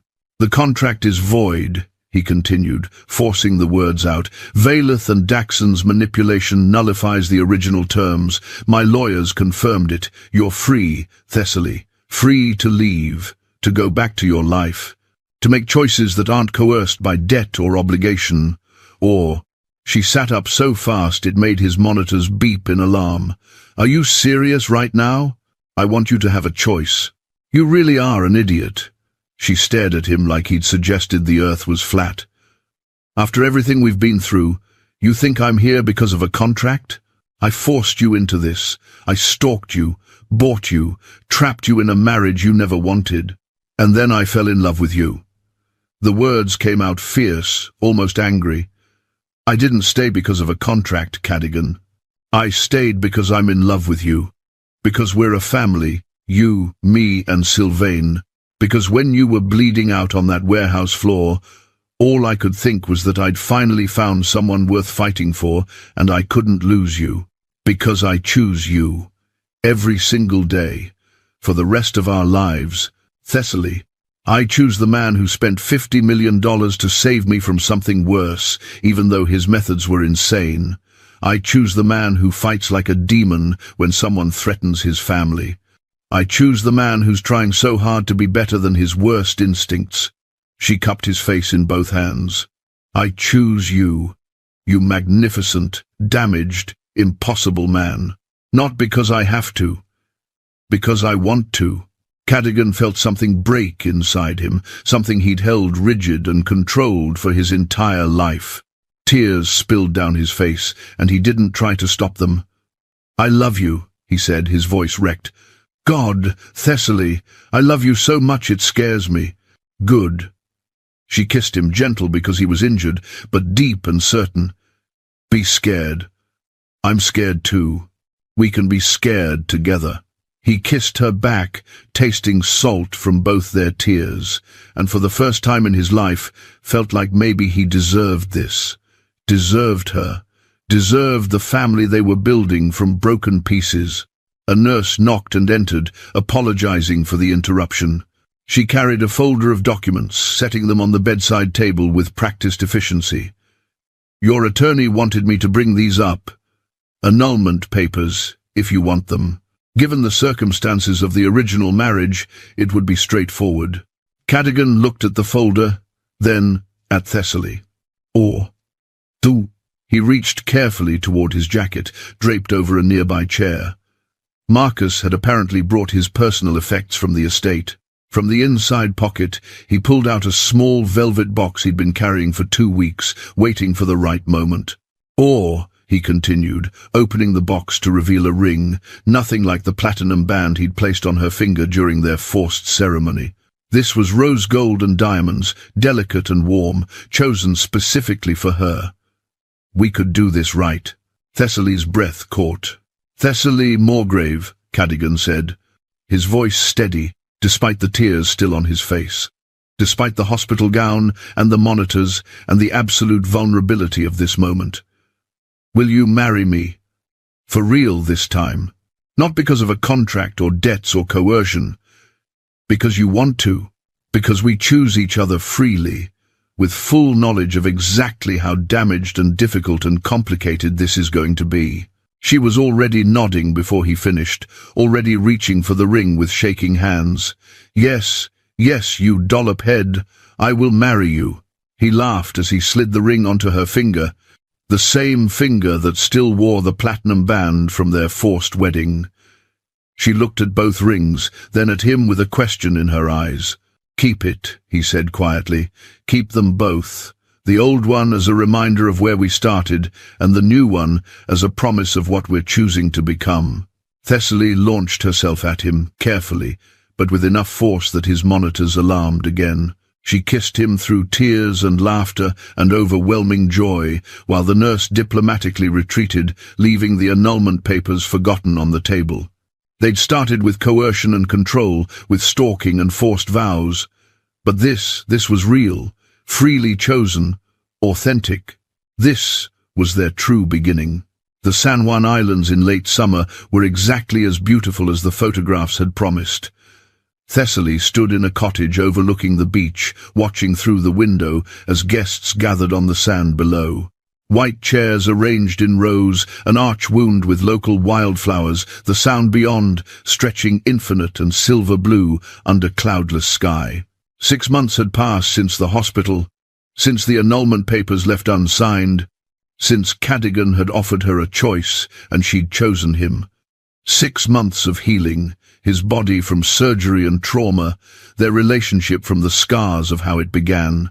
6 months of therapy, honest conversations, learning to be a family instead of a collection of damaged people orbiting each other. 6 months of falling more in love every single day. "You look beautiful, sweetheart." Her mother's voice was soft with emotion. Patricia Morgrave stood in the doorway, healthy in a way she hadn't been in years, free from Daxon's debts and control, receiving proper medical treatment. She'd regained color and strength.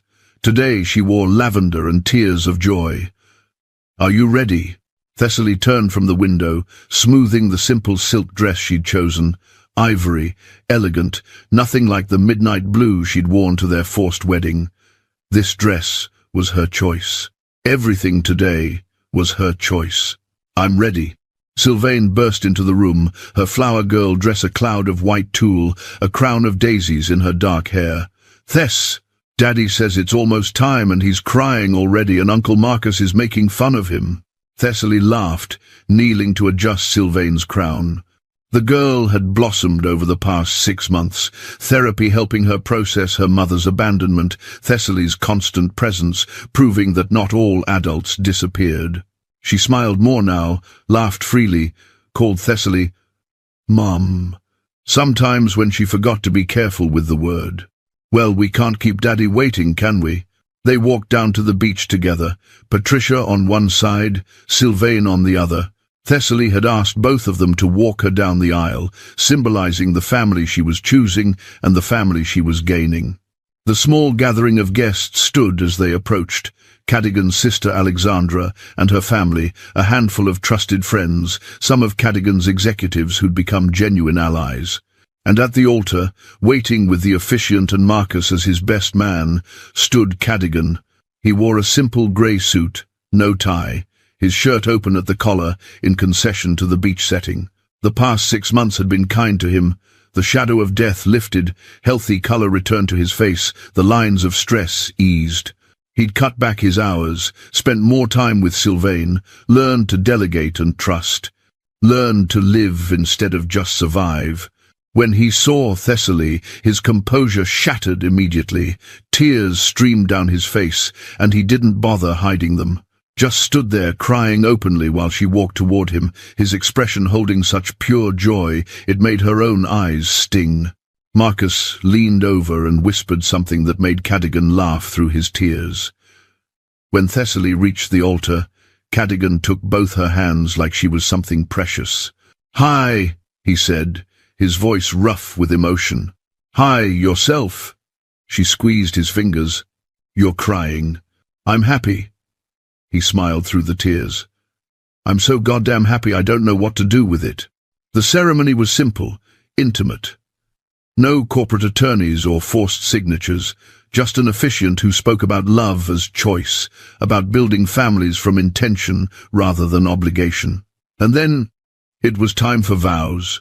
Thessaly went first, pulling out the paper she'd written and rewritten a dozen times. Cadogan, 6 months ago. Well, a year ago, really, I thought my life was ending. I thought I was being sold into a nightmare I'd never escape. And in some ways, I was right. But you, her voice caught, you saved me from a nightmare and gave me a dream. You showed me that broken people can heal together, that control can transform into trust, that love doesn't have to be perfect to be real. She looked up from the paper to meet his eyes. You gave me Sylvain, you gave me family.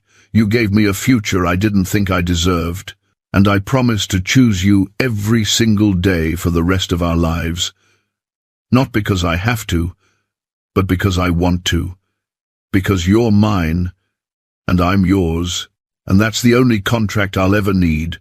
Cadogan was openly sobbing now, not even trying to maintain composure.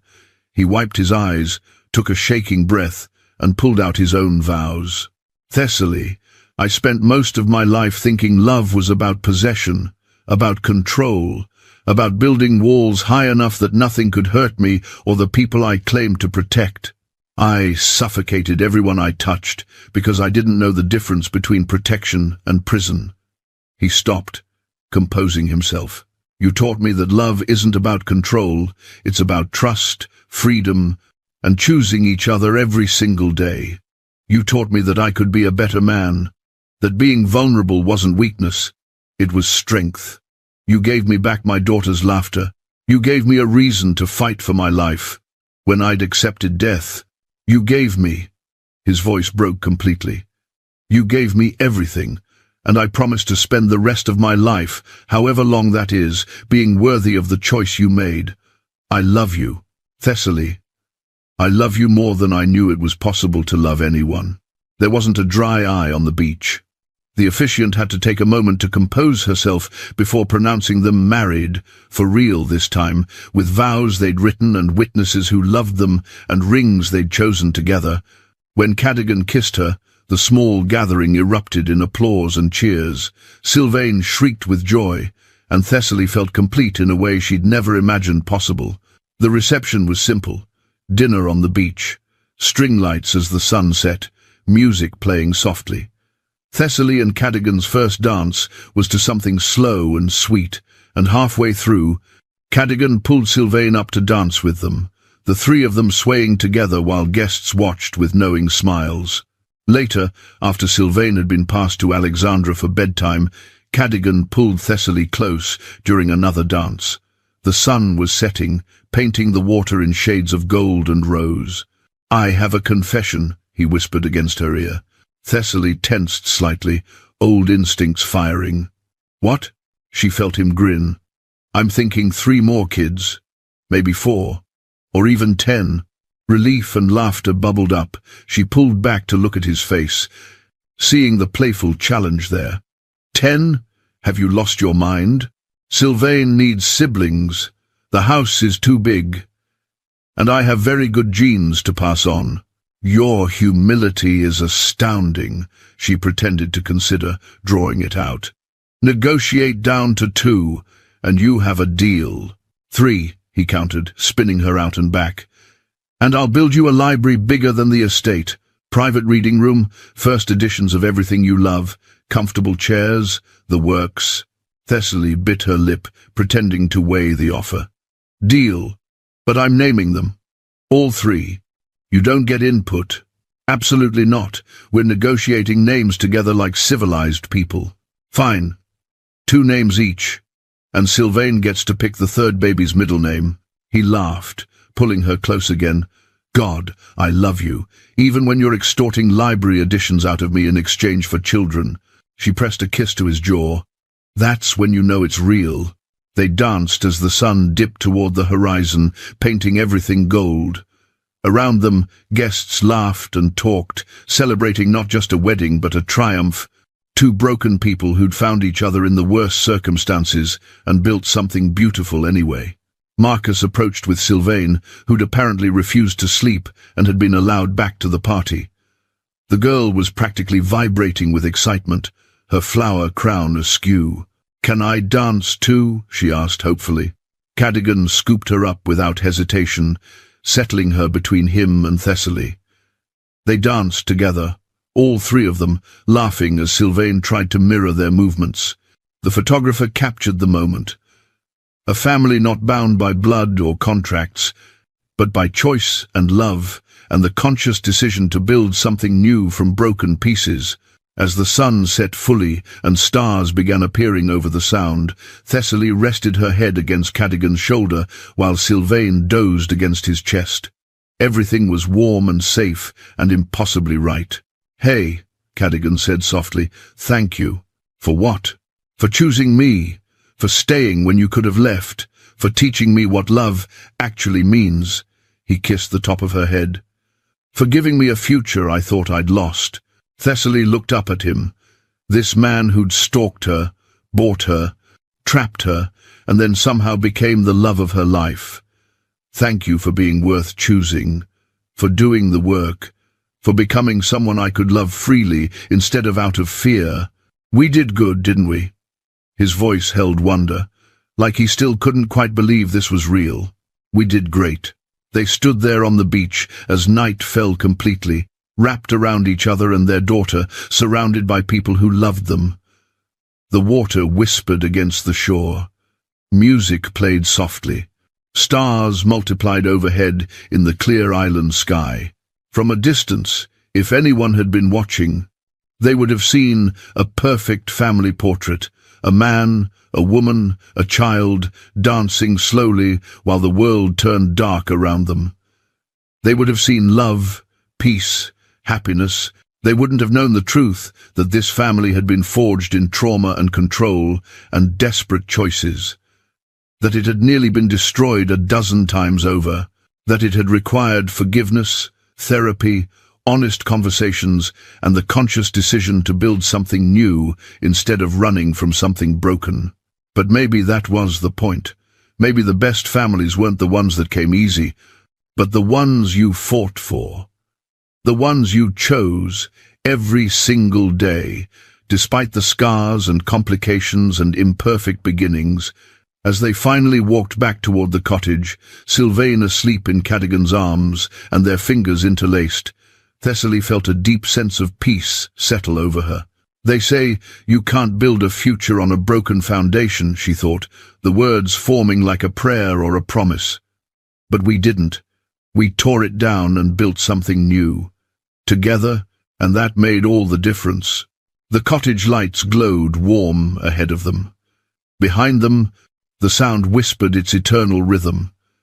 And above them, stars blazed in the darkness, constant, eternal, bearing witness to two broken people who'd found wholeness in each other. Their story had started with control and coercion, but it ended with choice, trust, and a love that had conquered everything. The end. Here's my question for you before we wrap it up. At what point did you start rooting for them? Or did you never root for them at all? Comment below. I'm genuinely curious where you landed on this one. If you loved this story, subscribe, because I've got another one coming that's even more morally complicated. Hit that like button if you made it to the end, and I'll see you in my next story. Lots of love.